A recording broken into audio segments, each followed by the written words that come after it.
(12월 19일) 끝장 뉴스 시작하겠습니다.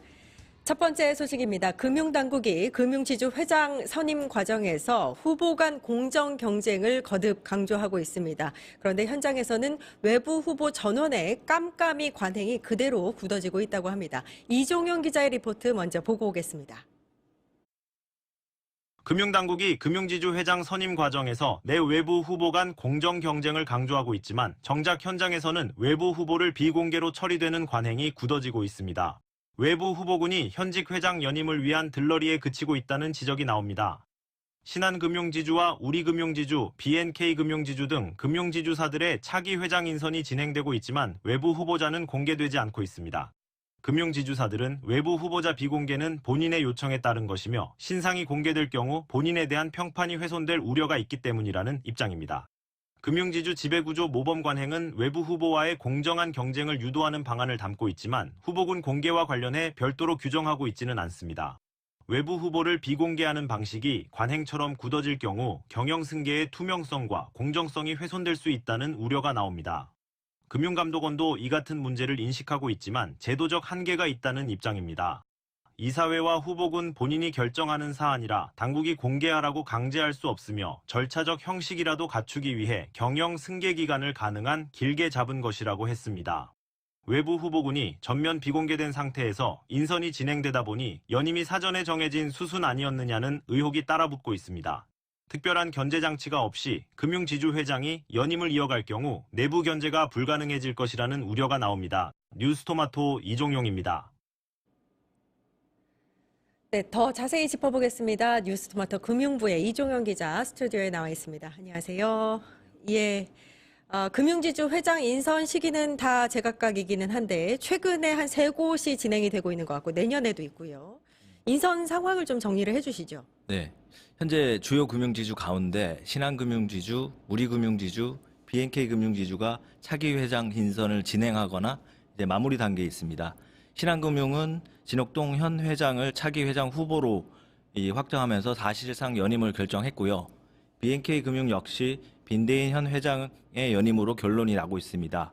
우리금융지주만 남았는데 임종용 현 회장과 정진한 우리은행장 그리고 외부 후보 2명까지 해서 총 4명이 압축 후보군으로 좁혀진 상태인데 이달 말쯤에 최종 후보를 결정할 것으로 보입니다.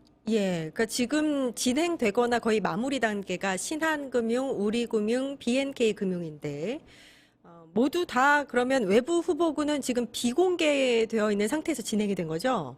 예. 네, 그렇습니다. 이번 회장 인선의 특징을 보면 이 외부 후보는 존재하지만 비공개를 하고 있다는 것인데요. 이 금융당국이 내부와 외부 후보 간의 공정한 경쟁을 지속적으로 강조하고 있지만 이 정작 외부 후보는 실명은 물론 이 경력이나 검증 과정도 공개되고 있지 않습니다. 이러다 보니까 외부 후보가 실제 경쟁 상대인지 아니면 형식적으로만 포함되어 있는지는 판단하기 어렵다는 지적이 나옵니다. 외부 후보는 정보도 없고 이 경쟁 구도도 보이지 않다 보니까 사실상 현직 회장을 연임시키기 위해서 들러리 세워놓은 것 아니냐 그런 지적이 계속 나오고 있고 이 불신도 커지고 있습니다. 네. 그러니까 지금 이제 설명을 들어보면 기존 회장의 연임을 위해서 뭔가 외부 후보를 두기는 하지만 좀 형식적으로 둔다 이렇게 느껴지는데 금융지주들은 왜 공개하지 않는다고 설명을 하나요? 예, 금융지주들은 설명은 일관됩니다. 이 외부 후보 본인이 공개를 원하지 않기 때문에 그렇다는 것인데요. 특히 현직의 그 외부 출신 후보가 현직에 종사하고 있다면 이 소속된 조직 내에서 업무에 지장을 받거나 이 눈치를 볼 수 있겠죠. 그리고 만약에 최종 회장 후보가 되지 못하면 이 망신을 당할 수도 있고 그다음에 평판이 훼손될 수 있기 때문입니다. 뭐 이해도 되는 측면이 있는데 결국 개인정보 보호와 이 평판 훼손 우려를 이유로 금융지주사들은 비공개를 선택하고 있습니다. 과거에도 이렇게 비공개로 처리가 됐었나요? 대체로 비공개로 했었는데 꼭 그렇지만은 또 않습니다. 이 2022년과 2023년을 보면 이 회장 인선 초기 단계에서 외부 후보군 이름을 공개하기도 했는데요. 이 대표적인 사람이 지금 현재 우리금융지주 임종용 회장입니다. 이 금융위원장 출신으로 이 우리금융 초기 후보군의 이름을 올리면서 당시 관치 논란은 있었지만 이 최소한 누가 경쟁하고 있는지는 알 수 있었고, 그리고 경쟁 구도 자체는 이 투명하게 드러났다는 평가가 나옵니다. 네, 이걸 뭐 법적으로 강제할 수는 없는 것 같고 금융당국에서 어떤 기준 같은 걸 만들어 놓지는 않았나요? 네, 금융당국도 이 문제의식을 분명히 갖고 있습니다. 아하. 제가 입장을 물어본 결과 이 민간 금융사 이사회와 후보 본인이 결정할 사안이라서 당국이 이제 직접 이래라 저래라 할 수 있는 이제 제도가 갖춰져 있지 않다. 예. 그리고 관치 논란이 불 수 있다 해서 어렵다 그랬고, 회장 승계 절차를 담고 있는 이 지배구조 모범 규준이라는 게 있습니다. 예. 근데 거기서는 후보의 신원을 공개해야 되는지 말아야 되는지 이 의무화를 담은 조항은 없고요. 그래서 금감원은 공개를 강제하기보다는 경영 승계 기간을 준비 기간을 길게 잡고 외부 후보에게 충분한 시간을 주고 그런 식으로 이 공정성을 확보하는 모습을 이제 연출하려고 하고 있습니다.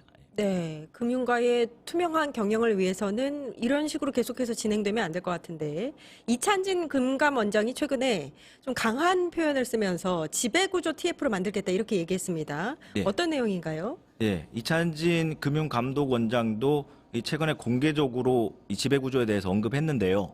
이 기존 회장들의 연임 욕구가 과도하게 작용하면 이 지배구조 건전성이 훼손될 수 있다고 공개적으로 경고했습니다. 예. 이걸 보면 외부 후보를 비공개하고 있고 이 셀프 연임 구조에 대해서 이 문제의식을 분명히 갖고 있는데 이달 말부터 가동되는 민관 합동 이 지배구조 개선 TF가 있습니다. 예. 거기서 이제 회장 승계 후보 추천이나 검증 여러 가지 절차를 다시 한번 다듬는 계기가 될 것으로 보입니다. 아, 그러니까 ETF를 거쳐서 어느 정도 제도라든지 가이드라인을 좀 반영할 수 있도록 하겠다 이렇게 들려지는데 요게 이제 남아있는 금융지주 회장 인선에 영향을 줄 수 있을까요?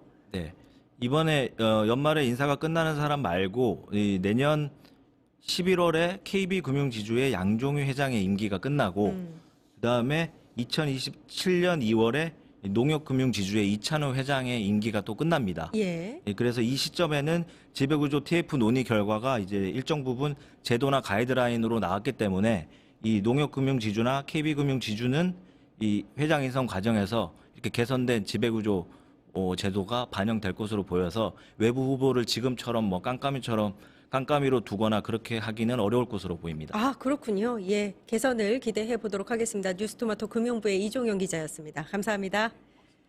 예, 두 번째 소식입니다. 통일교 금품 수수 의혹을 받고 있는 전재수 전 장관이 오늘 피의자 조사를 받기 위해서 경찰에 출석을 했습니다. 서울 서대문구 경찰청사 앞에서 전재수 전 장관은 기자들과 잠시 이야기를 나눴는데요. 관련 영상부터 보고 오겠습니다. 통일교 문제 때문에 세상이 시끄럽습니다. 그 중심에 제가 서 있다는 것만으로도 우리 국민들께 대단히 죄송하다는 말씀을 드리도록 하겠습니다. 한일 해저터널에 대한 청탁의 대가로 제가 현금 2천만 원과 시계 한 점을 받았다고 이야기합니다. 이것은 명백하게 사실이 아닙니다. 한일 해저터널은 부산의 미래를 팔아먹는 것입니다. 일본이 전적으로 이익을 보는 구조입니다. 일본이 100이라고 하는 이익을 보게 된다면 부산은 고스란히 100이라고 하는 손해를 보는 구조입니다. 그렇기 때문에 부산의 미래를 팔아먹는 것입니다. 그렇기 때문에 제가 반대를 해왔고 이것은 저의 정치적 신념입니다. 많은 사람들이 한일 해저터널을 찬성했고 공약으로 내건 사람들도 있었습니다. 부산의 미래를 팔아먹는 것이기 때문에 일관되게 강력하게 분명하게 제가 반대를 해왔던 것이고 이것은 저의 정치적 신념입니다. 그리고 잘 아시다시피 저는 정치적 험지라고 하는 부산에서 3번 떨어지고 4번째 만에 당선이 됐습니다. 각고의 노력과 고단한 인내의 시간을 버텨왔습니다. 그런 제가 현금 2천만 원과 시계 한 점으로 고단한 인내의 시간을 맞바꿨다. 이게 말이 되겠습니까? 차라리 현금 200억과 시계 100점이라고 이야기하십시오. 그래야 최소한의 개연성이라도 있을 거 아니겠습니까? 다시 한번 제가 분명히 말씀드리겠습니다.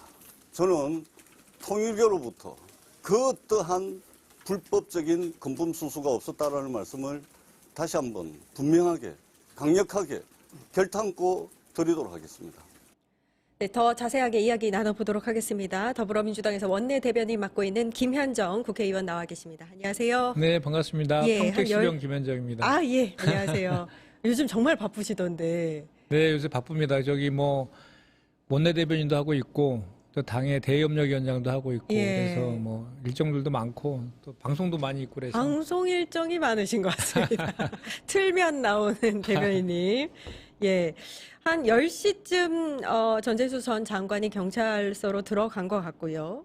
아직까지 진행되고 있는 걸로 봐서는 거의 뭐 7시간째 이어지고 있습니다, 조사가. 들어가면서 이제 했던 말 중에서 인상 깊은 건 차라리 200억을 받았다고 해라. 네. 몇 천만 원 받고서 뭐 그거 해저터나 해주겠느냐 뭐 이런 얘기가 있었습니다.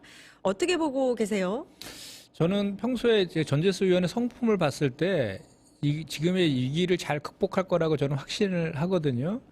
전재수 의원이 험지 부산에서 3번을 떨어지고 힘들게 당선이 됐거든요. 근데 그렇게 그 2천만 원 받고 자기의 그 정치 생명을 담보로 이렇게 도박을 했을 거라고는 저는 믿기질 않고 예. 또 어떤 그 뭐 이렇게 뇌물이나 이런 것들을 하게 되면 뭔가 동기가 있어야 되잖아요. 그런데 통일교에서 얘기하고 있는 것은 한일 간의 해저터널 그거를 하려고 그거에 대해서 전방위적인 로비를 했다. 그 과정에서 줬다라고 하는 거 아닙니까? 예. 근데 전재수 의원은 해저터널에 대해서 반대해 왔잖아요. 그렇죠. 지금도 반대하고 있고. 일관되게. 그러니까 예. 범행의 동기가 성립이 안 되잖아요. 맞습니다. 예. 그리고 그 당시에 21년도 2월 달에 부산시장 보궐선거가 있었어요. 그때 그 해저터널이 이슈였어요. 그래서 여론조사를 했었는데 그걸 반대하는 여론이 한 42% 정도 좀 약간 높게 나왔는데 민주당 지지자층에서는 68%가 반대를 했어요. 어허. 그러니까 10명 중에 민주당 지지자 10명 중에 7명이 반대하는 그 사업을 전재수 의원이 할 리가 없잖아요. 할 리가 없죠. 몇 예. 천만 원 받고. 그렇죠. 예. 그래서 저는 그리고 또 윤영호라는 사람이 진술이 계속 바뀌잖아요. 예. 바뀌어서 지금 뭐 이거 만나지도 않았는데 누굴 줬다는 거냐 뭐 이렇게도 얘기하고 또 측근은 자기가 직접 준 게 아니라 뭐 전원으로 들었다 이런 얘기도 하고 있어서 실제로 그 수사를 통해서 정확히 이제 확인을 해야지 뭐 시시비가 가려질 것 같은데 전재수 의원 같은 경우에는 그간에 본인 스스로 얘기했듯이 저는 뭐 이렇게 그 의혹이 없는 게 진실이라고 저는 믿습니다. 예. 지금 보면은 경찰 수사가 굉장히 빠르게 진행이 되고 있고요. 9일 만에 전재수 전 장관을 소환을 해서 조사를 하는 겁니다. 그러니까 지금 이렇게 좀 빠르게 진행되고 있는 이유는 뭐라고 보세요? 그러니까 반대로 보면 이제 국민의힘에서는 특검하자고 하면서 예. 뭐 우리 윤호준 장관이 지휘하고 있는 행안부 소속의 경찰이 제대로 수사하겠냐 이런 얘기 하잖아요. 근데 여당의 중진 의원을 바로 부르잖아요, 이렇게. 그러니까 그런 뭐 국민의힘의 주장은 일단 얼토당토 않다라는 얘기고 지금 그 국수본이 정말 빛의 속도로 수사하고 있잖아요. 예. 그리고 정말 그 대통령께서도 지휘구와 막론하고 여야 따지지 말고 엄정 수사해라라고도 하셨고. 그렇죠.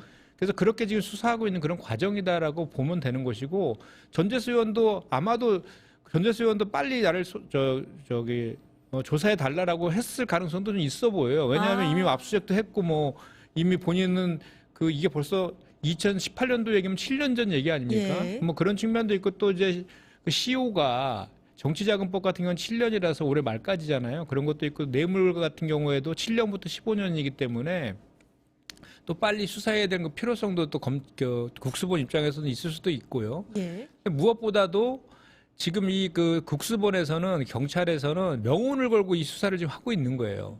사실 검찰청 폐지를 앞두고 경찰이 과연 수사 능력이 있느냐, 제대로 그 외압에 굴하지 않고 독립적으로 공정하게 수사할 수 있느냐라는 그 비판의 시각이 있는 것도 사실이잖아요. 그런 거를 완전히 불식시키기 위해서라도 그리고 수기 분리를 완성하고 경찰이 공수처의 그 중심으로 이렇게 인정받기 위해서라도 이번 수사가 대단히 중요합니다. 그래서 정말로 뭐 의혹 없이 한 점 의혹 없이 다 밝혀주기를 저도 고대하고 있습니다. 예, 지금까지 나온 뭐 윤영호 전 본부장의 진술이라든지 정황들을 살펴보면 일단 가장 최근에 나온 거는 선거 기간이었던 것 같은데 약간 이제 파란색 점퍼를 입고 한학자 총재의 자서전을 들고 찍은 사진이 공개된다든지 아니면 이제 통일교 측에서 전 장관의 책을 여러 권을 한 1,000만 원어치를 사들였다 뭐 이런 얘기도 나오고 있고요. 그 부분에 대해서는 어떻게 바라보고 계세요?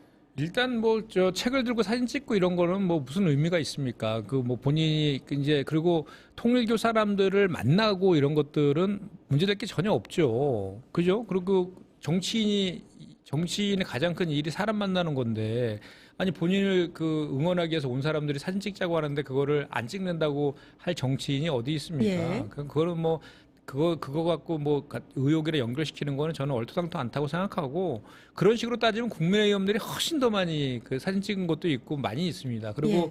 그 해저 터널 관련해서도 영남권의 국민의힘 소속 의원들이 다수가 해저 터널에 대한 청탁을 받고 약속까지 했다라는 보도도 막 쏟아지고 있잖아요. 그래서 저는 이 통일교의 의혹 관련해서 더 파고 들어가다 보면 국힘의 게이트가 될 공산이 더 크다라고 이렇게 생각하거든요. 그리고 이제 그 책을 사줬다 이것도 한번 저는 이런 추론을 좀 해봐요. 뭐냐면 그 전재수 의원이 한일 해저 터널에 대해서 그렇게 로비를 함에도 불구하고 반대를 계속 하잖아요. 그리고 뭐 돈을 금품을 받을 그 성품도 아니라는 것도 캐치가 됐을 거고 그러니까 그 출판 기념회 때 책을 산 것 같아요. 그리고 예. 이제 그런데 이제 그것도 그 책을 사는 방법도 현금으로 주면서 그 자리에서 책 그냥 몇 권 가져가면서 이렇게 하는 경우도 그건 불법이잖아요. 있죠, 예. 근데 이건 출판사를 통해서 영수증까지 끊어줬다는 거잖아요. 책 사는 걸 그럼 막을 수는 없겠네요. 그렇죠. 그리고 제 생각에는 전재수 의원이 그 책을 산 것도 몰랐을 것 같아요. 나중에 이제 이런 일이 있으니까 확인해 보니까 그래서 보니까 영수증까지 끊어줬다. 예. 이렇게 대답을 한 것 같아요. 제가 봤을 때는. 그리고 이제 사실 저희가 그 예를 들어서 이제 100번을 양보해서 사전에 전재수 의원이 알았다 하더라도 그건 도덕적인 비난의 영역일 수는 있어도 법적으로의 그 문제는 아닌 거거든요. 그것은. 네. 그렇군요. 제가 봤을 때는 전재수 의원은 몰랐을 가능성이 상당히 높습니다. 예. 의원님 잠깐 여기 건조해서 물 좀 드셔도 됩니다. 예.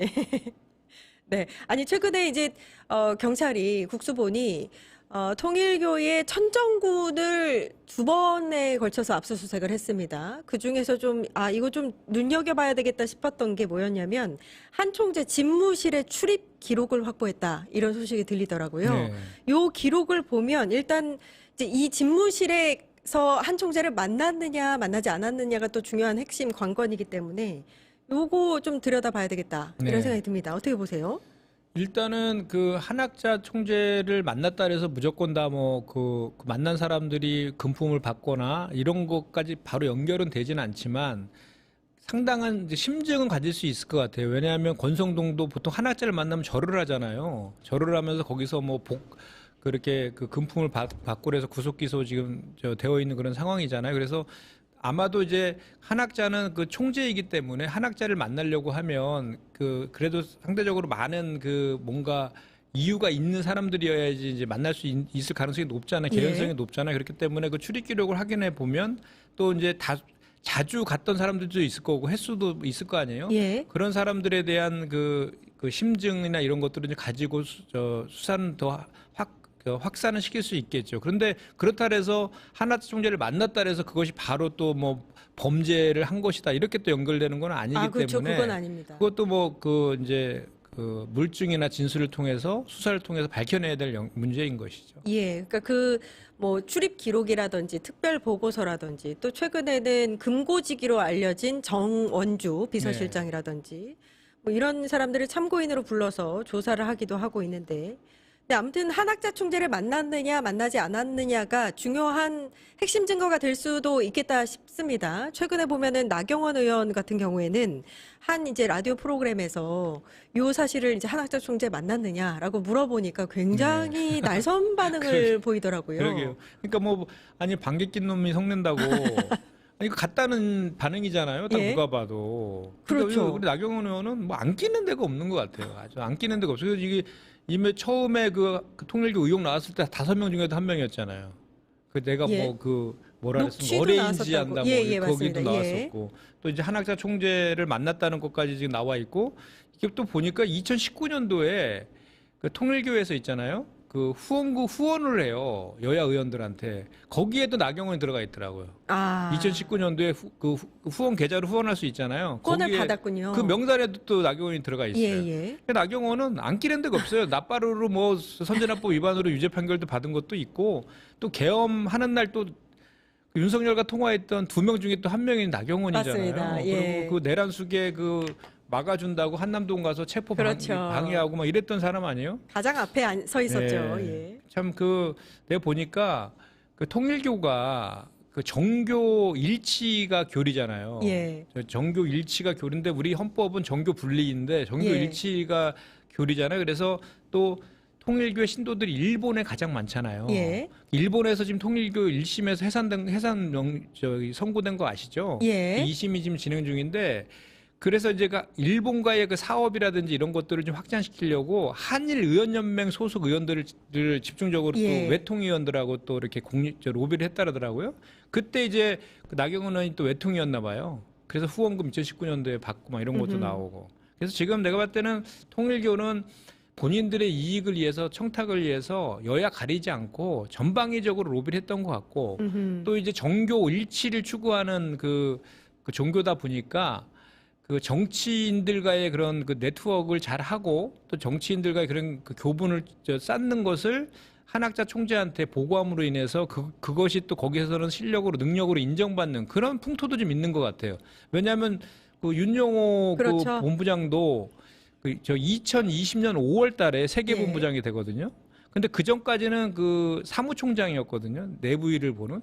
그래서 이제 저 전재수 의원 등을 비롯해서 그 통일교로부터 금품을 받았다는 시점이 2018년도부터 2020년 초잖아요. 예. 그래서 윤영호가 2020년 5월 달 그렇게 대외적으로 그 정치인을 만나고 하는 활동들을 하기 시작한 게 2020년 5월 달이거든요. 그래서 윤영호가 2018년도에 그 전재수 의원한테 직접 금품을 전달했다라는 것도 사실이 아닐 개연성이 상당히 높고 누군가가 전달한 걸 전원으로 들었다라고 예. 한 그 진술이 맞을 가능성도 전 상당히 높아 보여요. 그렇게 되면 신뢰성을 조금 잃는 게 아닙니까? 그럼요. 전원 진술은 그 증거가 될 수가 없거든요. 그렇죠. 네.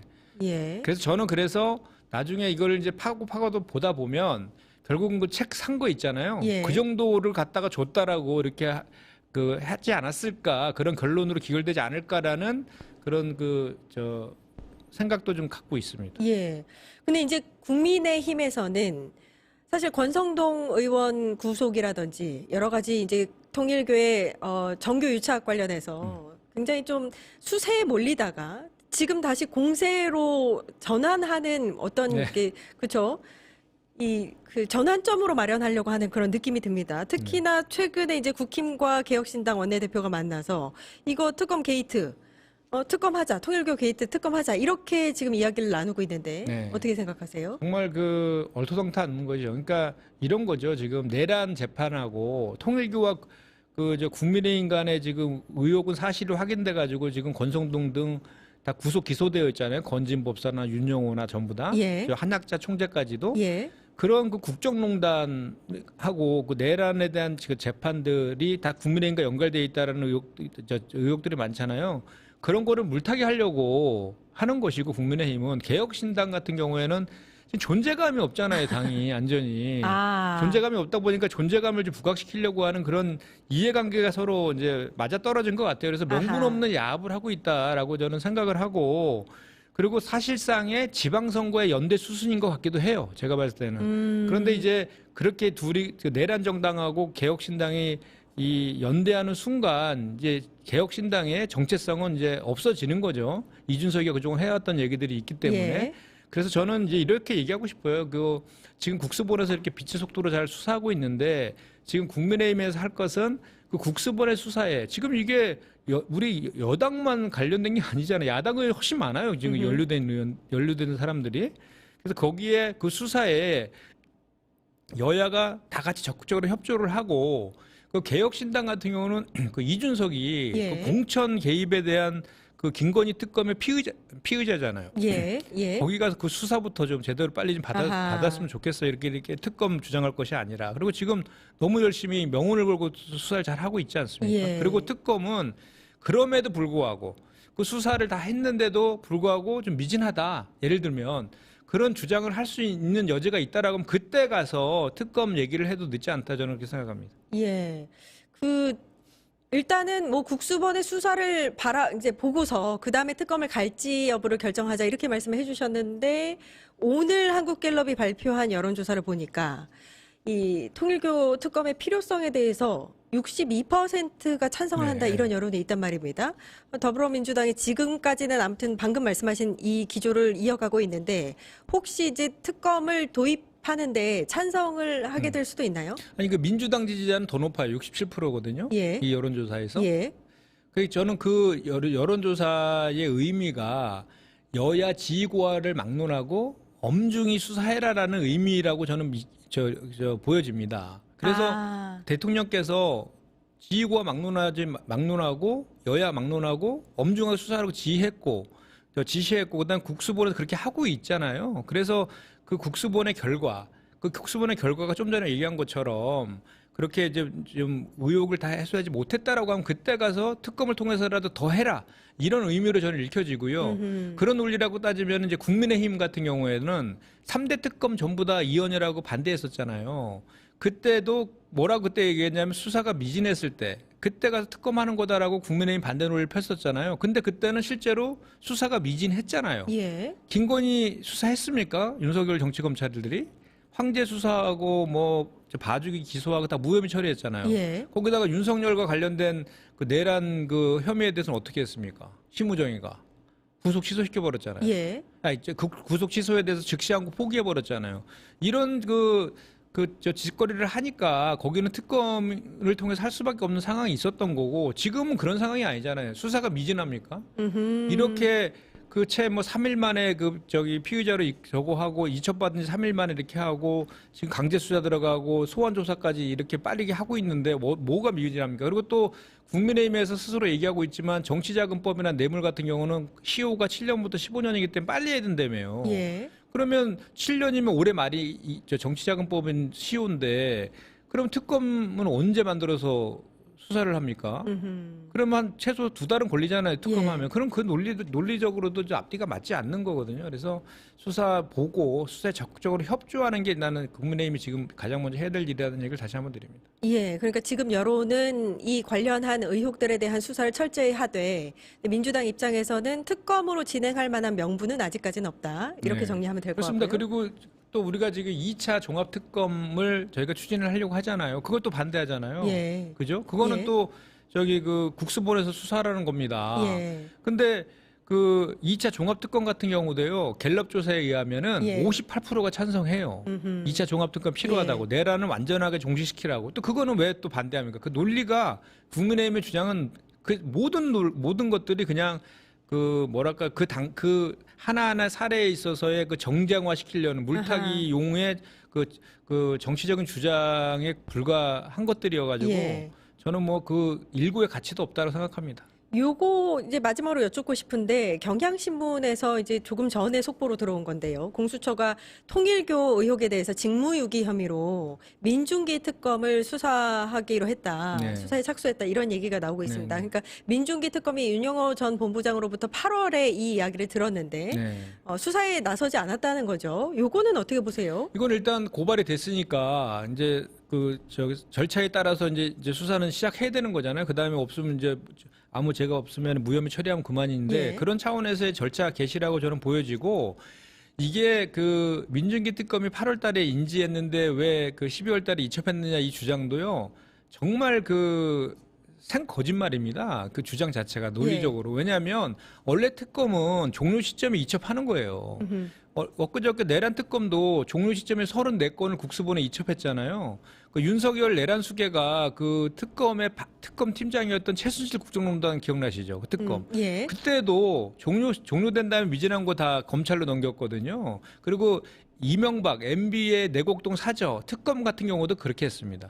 그러니까 무슨 말이냐면 8월 달에 인지하면 인지라는 것은 그냥 진술을 하나 들은 거잖아요. 그러면 인지만 했다 해서 모든 인지된 것들이 한두 개겠습니까? 정말 많은 것들을 그 수사하다 보면 인지를 하잖아요. 그러면 예. 인지가 어느 정도 좀 구체성이 있어야 되잖아요. 그리고 구체성이 있는지 또 그리고 그것이 인지된 사건이 김건희 특검에서 수사가 가능한 것인지도 판단해야 되잖아요. 법리적인.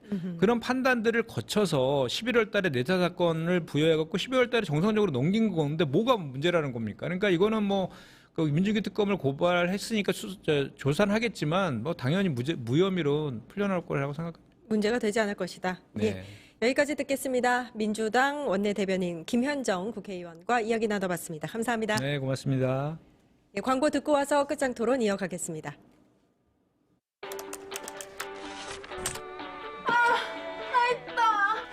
저 혼자 힘으로도 학교 바로 앞에 있는 방을 구할 수 있었어요.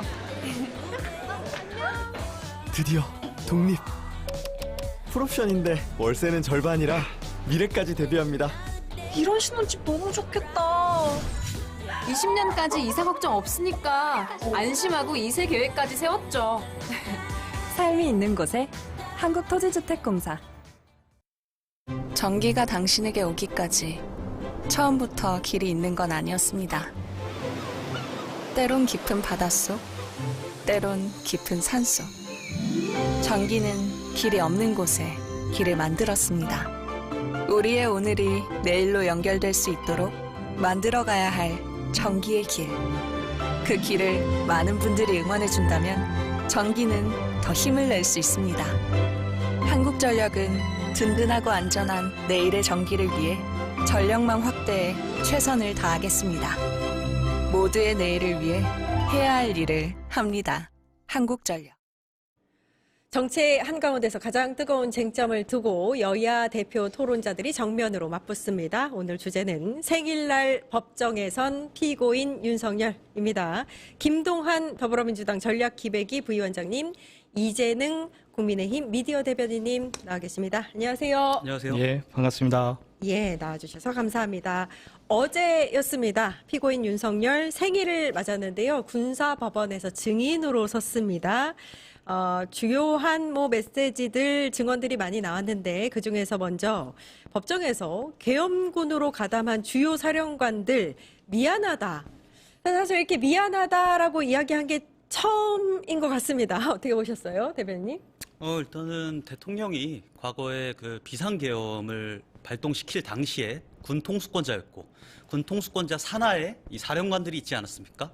그러다 보니까 지금과 같은 상황에 이 계엄이 불법으로 이제 확정이 된 상황에서 이 사령관들에게 어떤 도의적 책임을 지려고 하는 태도로 저는 봤습니다. 그래서 법적 책임, 그러니까 비상계엄은 불법이지만 아직 내란에 대한 결과는 안 나왔습니다. 근데 이런 상황이 일단 연루가 된 사령관들에 대해서 법적 책임과는 별개로 도의적 책임을 지겠다, 미안하다는 어떤 진심을 나타낸 것으로 좀 봤습니다. 예, 진심이었다. 예. 어떻게 보셨어요, 부위원장님? 예, 좀 지금 결론적으로 보면은 윤석열 피고인과는 지금 이 군인들이 옷깃만 스쳐도 지금 다 감옥에 간 결과로 지금 나타났어요. 그래서 도의적으로 그런 생각은 할 수 있겠죠. 근데 결국에 이 내란의 진정한 피해자가 누구냐라고 생각을 하면은 결국 국민이거든요. 그러면은 결국 저 사과의 의미가 무엇일까라고 봤을 때에는 결국에 일고의 가치 없는 사과라고밖에 볼 수 없다라고 좀 평가를 해볼 수밖에 없습니다. 예. 근데 이게 이제 진심을 좀 의심하게 될 수밖에 없는 게 대변인님, 죄송하지만, 좋습니다. 그러니까 최근 재판에서 네네. 윤석열 피고인의 모습을 보면 이런 사령관들이든 다른 이제 자기가 이제 지휘를 했었던 공직자들에게 책임을 전가하는 모습을 굉장히 많이 봤거든요. 네네. 그런 가운데 사과이기 때문에 네. 신뢰할 수 있는가, 진심인가 이런 생각이 듭니다. 일단은 그 태도에 대한 그 해석은 각자가 좀 자유롭게 할 수 있을 것 같아요. 그런데 아까 제가 도의적 책임을 언급했던 것과 별개로 재판장에서 피고인으로서 본인의 어떤 입장을 밝히고 사실관계를 명확하게 밝히고자 하는 그런 태도나 방어권에 대해서는 저희가 또 보장을 해줘야 될 필요가 있지 않겠습니까? 그런 윤석열 대통령 같은 경우에는 책임을 돌리려고 한다라는 그런 주관적 그 해석 말고 객관적 본인이 그동안 제시했던 그 입장이 객관적 입장이 항상 일관됐었어요.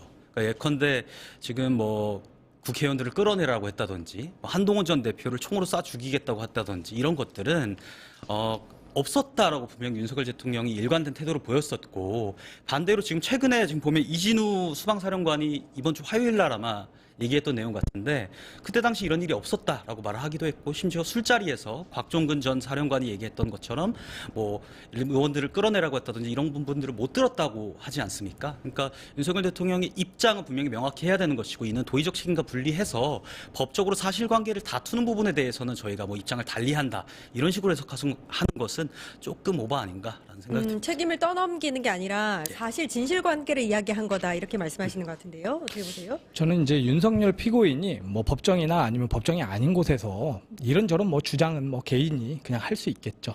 하지만 객관적으로 지금 확보된 진술과 기록, 증거에 의하면은 윤석열 피고인의 주장은 그냥 주장에 그칠 뿐이다라는 것들이 지금 계속 객관화되고 있는 과정이다라고 생각을 하고 윤석열 피고인께서 이제 좀 제발 이러지 않았으면 좋겠어요. 왜 예전에 과거에 나치의 선전장관 요제프 게벨스라는 사람이 선동은 한 문장으로도 가능하지만 그것을 입증하기 위해서는 반박하기 위해서는 수십 장의 증거와 문서와 서류가 필요하다 이런 식으로 얘기했거든요. 그러니까 윤석열 피고인의 입장의 번복이나 이런 것들을 지켜보면은 그것을 번복해내기가 굉장히 어렵고 해석도 까다로워요. 그러니까 차라리 일관된 입장으로 그냥 쭉 가시라. 그래야지 해석도 간단 명료해진다. 저는 이렇게 보고 있고요. 그렇기 때문에 이게 그 내재적인 그 윤석열 피고인의 내재적인 관점에서 보더라도 지금 망상과 현실을 계속 오갈 수밖에 없는 그런 입장과 처지에 있다. 그러니까 법정에 그 재판에 출석을 하게 되면은 현실로 복귀를 하는 것이고 다시 이제 감옥에서 수감 생활을 하면은 다시 그 망상이 계속되는 이 과정 속에서 냉탕과 온탕, 현실과 망상의 어떤 이중주 속에서 계속 왔다 갔다 하는 심리적 상태일 수 있다. 그러니까 이 재판정에서의 증언이 곧이곧대로 사실일 리가 없다. 이렇게 저는 판단합니다. 한 말씀만 좀 덧붙이자면 지금 진술과 기록, 증거에 대해서 대부분 이제 윤석열 전 대통령에게 불리했던 증언들이 있었습니다. 아까 말씀드렸던 것처럼 국회의원을 끌어내라 했다든지 혹은 과격한 그런 발언들 그런 것들은 이번에 재판의 기소 내용에서 대부분 증거로서 채택되지 않고 기각됐다는 말씀을 드리고요. 심지어는 곽종근 전 사령관 그리고 국정원에서 나왔던 그 지렁이 메모 같은 경우에도 지금 전혀 조사가 이루어지지 않고 있습니다. 그러니까 이런 부분에 대해서 오히려 증거를 기반으로 지금 사실관계를 다투려고 하는 쪽은 윤석열 대통령 쪽이고 그렇다고 해서 제가 뭐 계엄을 정당화한다거나 윤석열 대통령도 이미 불법으로 판명된 계엄을 정당화하려거나 이런 것과는 좀 멀다. 사실이랑은 좀 멀다. 이런 말씀 좀 드리고 싶고 더불어서 또 책임 회피도 사실 하지 않고 있는 것이 본인이 어떤 행위를 했는지에 대해서는 계속 일관된 주장을 하고 있어요. 예컨대 그 이재명 대통령의 대장동 사건처럼 뭐 정진상 비서실장 사실상 오른팔 아닙니까? 오른팔이 했던 행위에 나는 몰랐다. 혹은 뭐 경기 평화부지사, 그러니까 경기도지사인데 평화부지사가 했던 거에 대해서 나는 몰랐다라는 식으로 부하 직원들에게 책임을 떠넘기는 것이 아니라 내가 했던 내용들은 이렇고 그리고 부하 직원들이 했던 내용들은 이렇고 나는 이런 지시를 했다라고 하는 어떤 증언의 일관성은 끝까지 유지하고 있다는 점을 제가 다시 한번 짚어드립니다. 또 반박하실 그러지 않고요. 그래서 이제 그렇기 때문에 아까 마지막에 단서를 주셨어요. 그러니까 아직 조사가 좀 부족하다는 부분은 명백히 있는 것이고요. 최근에 이제 조지호 경찰청장이 또 법정 증언하지 않았습니까? 담 넘는 의원들 전부 체포를 지시했다라는 이러한 기록들도 지금 계속 나오고 있어요. 그러니까 향후의 재판 과정에서 이런 것들이 좀 더 객관화된 형태로 등장할 것이라고 보고요. 방금 말씀하신 것처럼 그런 차원에서라도 지금 수사와 수사 과정은 더 계속 지속될 필요가 있다. 이렇게 정리를 하면 될 것 같습니다. 군인 이제 계엄에 가담한 군인들 이야기가 나오고 있어서 이걸 한번 여쭤보고 싶은데요. 최근에 이제 국방부가 방첨사 인사 조치를 했습니다. 그러니까 불법 계엄에 가담한 그 방첩사의 비상계엄 출동 170여 명에 대해서 인사를 단행을 했는데 이 부분에 대해서 과거 군이 쿠데타를 했다고 해서 군을 없애지 않지는 않았느냐 뭐 이렇게 이야기를 했습니다. 그러니까 불법 계엄에 가담한 사령관, 군 부대에 대해서는 징계해서는 안 된다라는 취지로 들리던데 여기에 대해서는 어떻게 생각하세요? 저는 그렇게 생각하지 않습니다. 그러니까 개인에 대한 처벌들은 분명히 있어야 됩니다. 만약에 계엄에 가담을 했다고 하면 불법적 계엄이었기 때문에 거기에 가담한 사람들에 대해서는 분명한 징계가 있어야 되는 것이고요. 그 징계에 앞서서 이 사람들이 군대라는 어떤 특수적인 공간, 그러니까 상명하복을 해야만 하는 그런 공간 아니겠습니까? 여기서 본인들이 어떤 지시를 받았고 그 지시가 위법성이 있는지를 알고 있었는지 없었는지에 대해서 저희가 판별을 해야 될 것이고요. 그리고 더불어서 그분들이 그 당사자 군인들이 이 지시를 거부할 수 있는 어떤 여지가 있었는지에 대해서도 저희가 판단을 해서 개인에 대해서는 저희가 엄중한 처벌을 해야 된다. 그러나 이 개인의 책임을 가지고 군 전체를 불신해야 된다. 군 전체를 뭐 해체를 해야 된다. 사실 이런 쪽으로 좀 비화하는 것은 저는 부적절하다고 생각을 합니다. 그러니까 예컨대 아까 쿠데타도 말씀을 주셨는데, 그러니까 과거에 우리나라 정부에서 쿠데타가 분명히 있었습니다. 근데 그것을 동일선상에 놔서는 안 되는 것이에요.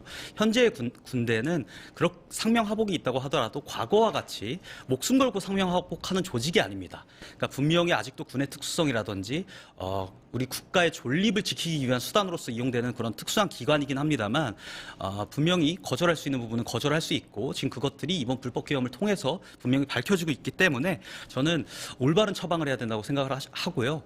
더불어 제가 하나 좀 추가해서 말씀을 드리자면 진단이 명확해야 되는 것이고 그에 따른 처방은 또 별개로 이루어져야 되는 것이거든요. 그러니까 지금 군에서 어떤 특정 개인들이 만약에 불법적 계엄에 가담한 행위들이 밝혀졌다고 하면 그것은 당연히 처벌을 해야 된다는 진단은 맞습니다. 근데 이것에 대한 처방은 분명히 해야 되는 겁니다. 예컨대 지금 사법부 같은 경우에 사법부에 대한 불신을 계속해서 민주당에서 제기를 해왔어요.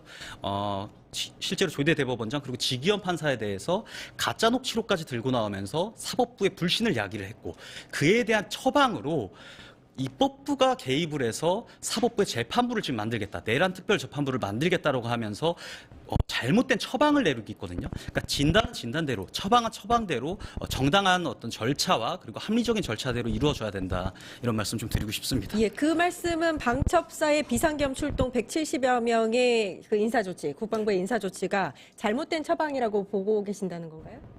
잘못 들었. 방첩사 170여 명 인사조치가 네네. 잘못된 처방으로 생각하시는 건가요? 그렇게 여겨질 수 있죠. 왜냐하면 그 170명에 대해서 각각이 어떤 지시를 받았고 그 지시가 위법성이 있었는지에 대한 여부도 본인들이 알고 있었는지도 아직 명확하게 밝혀지지 않은 상태에서 선징계 후 판단을 하게 되는 것이 잘못됐다고 말씀드리는 겁니다.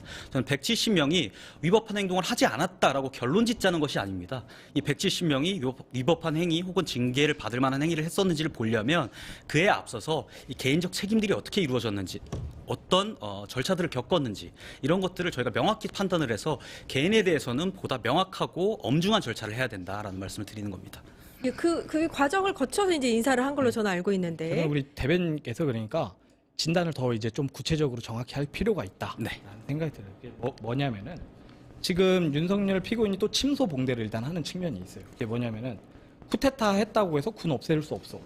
너무 당연한 얘기죠. 누가 지금 이것 때문에 군을 없애자고 주장하지 않아요. 그렇죠. 그러니까 네. 아예 시작부터가 논리 구성 자체가 좀 잘못이 됐고 거슬러 올라가면은 이제 내란 직후에 여인영 사령관이 증거 인멸하려는 혐의들 방첩사 내에서 이런 혐의점들도 있는 것이거든요. 그러니까 다시 그게 이제 당시 내란이 발생했던 시점의 기사를 통해서 그것을 저희가 확인해 볼 수 있는 상황인데 자 처음부터 다시 진단을 해보자라는 차원이고 그렇기 때문에 지금 군에서는 감사도 하고 있는 것이고 헌법 존중 TF도 하고 있는 것이고 또 필요하면은 외부 수사기관을 통해서 사건을 이첩하겠다 이러한 과정을 지금 겪고 있는 그렇죠. 것이고 지금 이 170명에 관해서는 전반적인 이 인사 조치의 혐의가 징계적인 성격이 분명히 없진 않겠다라고 외관상 판단이 되는 거는 맞아요. 근데 이것이 단순히 그런 류로 해석하는 것은 좀 곤란하고요. 왜냐하면은 이것은 방첩사가 갖고 있는 과도한 기능을 분산하면서 이 분산의 과정에서 현재의 계엄 혐의가 있는 것들은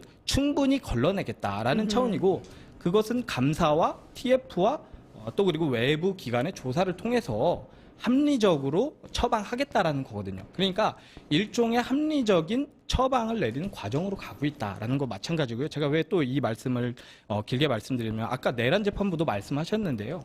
지금 이 내란 재판부가 이끌어가는 과정이 그냥 잠깐 그러니까 A, B, C에서 A, B, C, D가 있다면 B, C라는 과정을 생략하지 않거든요. 다 단계적인 과정을 밟으면서 과학적인 단계로 가고 있다라는 거기 때문에 많은 국민의 또 지지를 받고 있는 겁니다. 그러니까 예. 진단과 처방을 저희 민주당에서는 굉장히 과학적으로 하기 위해 지금 애쓰고 있고 절차적 정당성까지 부여하기 위한 노력을 충분히 잘하고 있다. 저 첨언 예. 하나만 좀 드리겠습니다. 예. 지금 감사와 TF 이런 것들을 좀 병행을 해야 된다고 말씀하셨는데 그런 것들이 먼저 선행되고 나서 그 다음에 개개인의 잘못들을 저희가 먼저 나열을 해놓고 그 다음에 징계가 이루어져야 된다는 말씀을 드린 것이고 지금 그 170명이 출동했다는 것만으로 징계를 한다는 것은 그들이 상명하복을 해야만 하는 군이라는 어떤 조직에 속해 있다는 점을 저희가 간과해서는 안 된다라는 말씀을 드린 거고 그리고 지금 사법부 같은 경우에 이 권한이 집중되면 부작용이 생깁니다. 그러니까 휘둘르려는 사람들이 분명히 생겨요. 그러면 이 권한을 분산시키는 것이 옳은 개혁이지 예. 이것을 입법부 혹은 행정부 산하로 권한을 이양하는 것, 집중시키는 것은 개혁이 아니라 장악이라고 저희가 부른다는 말씀을 마지막으로 좀 짚어드립니다. 예. 어제 이제 윤석열 피고인이 군사법정에서 있었던 증언이나 진술들 관련해서 이야기를 나누고 있는데요. 최근에 이제 내란 특검이 수사를 마무리를 하면서 윤석열이 계엄을 일으킨 그 목적을 정권 유지, 정적 제거 정도로 정의를 한 것 같습니다. 그런데 이제 어제 법정에서 비상계엄 선포가 역시나 경고용이었다. 지금까지의 주장을 그대로 이어가는 윤석열의 모습이었는데 이건 어떻게 보셨습니까? 일단 비상계엄이라는 것은 대통령의 권리가 맞습니다. 그러나 이번에 있었던 12월 3일 비상계엄 같은 경우에는 불법 비상계엄으로 헌법재판소가 판단을 한 사안이기 때문에 예. 잘못된 계엄임은 맞습니다. 그런데 지금 나와 있는 증거들이 제가 아까도 언급했던 것처럼 실제로 이 비상계엄을 길게 끌고 가려고 했던 움직임이라든지 그에 따른 증언이라든지 증거라든지 이런 것들이 지금 전혀 없습니다.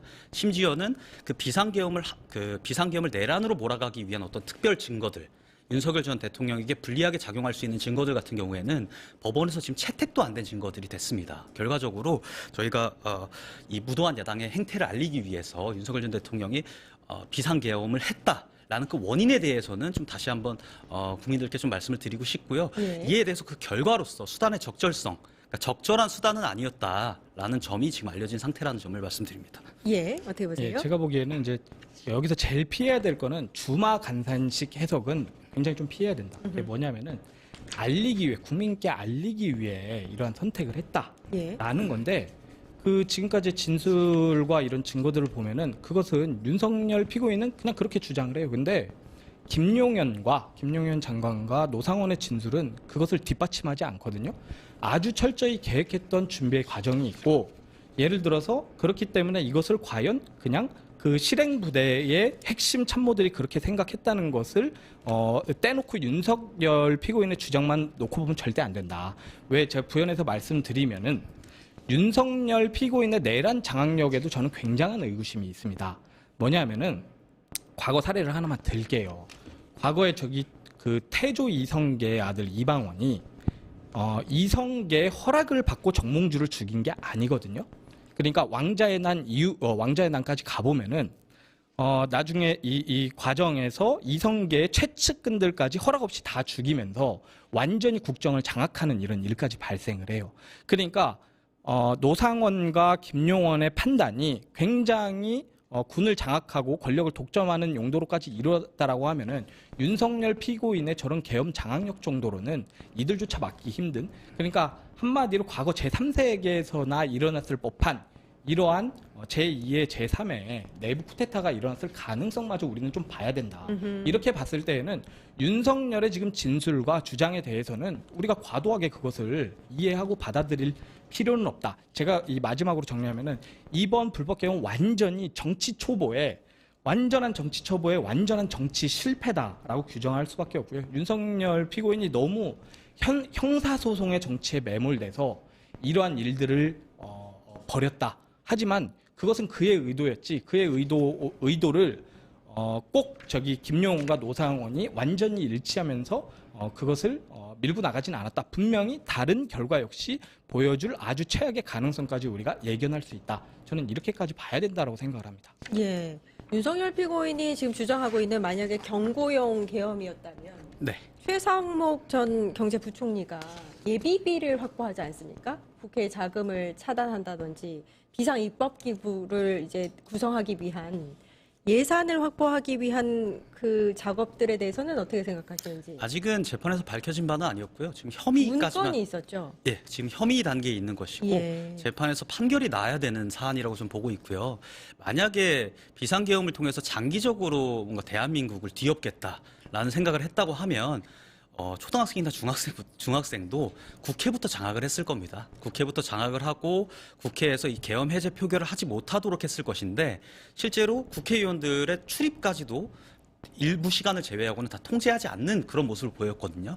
그러니까 만약에 대통령이 돼서 장기 집권 혹은 대통령이 내란을 하려고 했다는 어떤 그런 인과관계가 있으려면 국회에 국회의원들이 출입할 수 없게 하는 게 맞겠죠. 그런데 출입을 일단 방해하지 않았습니까? 출입을 방해하고 그 계엄군이 들어가서 특전사가 들어가서 단전을 시도해서 실제로 단전이 이루어지기도 했었고요. 저희가 실시간으로 영상들이 정말 유튜브라든지 SNS에 수도 없이 지금 공개가 되어 있는데 예. 그것은 그 사후적인 얘기입니다. 그러니까 대통령이 비상계엄을 하게 된 경위를 밝힌 이후에 통제가 길어봐야 한 20-30분 정도만 진행이 됐었고 그 20-30분도 쪼개져 있습니다. 국회의원들이 실제로 출입하는 시간과 출입하지 않는 시간으로 쪼개져서 그 계엄이 있었던 2시간 동안 그 20-30분이 통제하는 시간과 통제하지 않는 시간으로 구분되어 있다는 점을 말씀을 드리고 애초에 그 비상계엄에 대한 입장을 말을 할 때부터 당시에 그냥 그 비상계엄에 대한 입장을 대통령이 발표할 때부터 나는 이 계엄이 이렇게 길게 유지할 생각이 없다라는 취지로 얘기를 해요. 그에 대해서는 지금 법정에서도 판단하고 있는 부분입니다. 예, 예. 그거를 저는 믿으면 안 된다고 생각하고요. 두 가지의 증언으로 다 탄핵이 돼요. 그게 뭐냐면은 여인영이 작년 안가 회동에서 무릎을 꿇고 말렸다라는 진술이 하나 있고 노상원도 최근의 진술을 보면은 총선의 결과와 상관없이 시나리오를 짜서 계엄을 어떻게 할지 준비하고 있었다라는 것들이 지금 증언으로 다 되어 있거든요. 그러니까 윤석열의 주장은 일단은 시기적으로 거기서부터 배척이 되고 두 번째는 뭐 당시 뭐 예산 문제라든가 뭐 예. 탄핵 문제라든가 이런 것들을 언급을 하고 있는데 그 당시 12월 3일 당시는 여야가 예산안 합의조차 되지 않은 그런 시기고 검사 탄핵은 사실 그 안가 회동 한참 이후에 일어났던 그런 일로서 나중에 그냥 끌어들인 논리에 불과하다. 그러니까 이 논리를 굉장히 정합성 있다라고 우리가 보면은 안 된다. 예, 저는 그렇게 예. 생각을 합니다. 제가 계엄을 옹호하려는 게 아니라는 점을 분명히 말씀을 드리고 도지호 경찰청장 같은 경우에는 네. 관련한 사항으로 어제 헌재에서 전원 합의로 파면을 당했죠. 예. 네.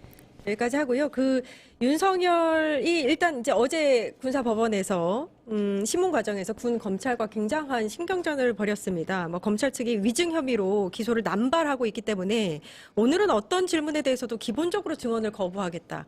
이제 조금 이제 감정적으로 좀 이제 대응하는 그런 모습을 보였는데 왜 그렇다고 보세요?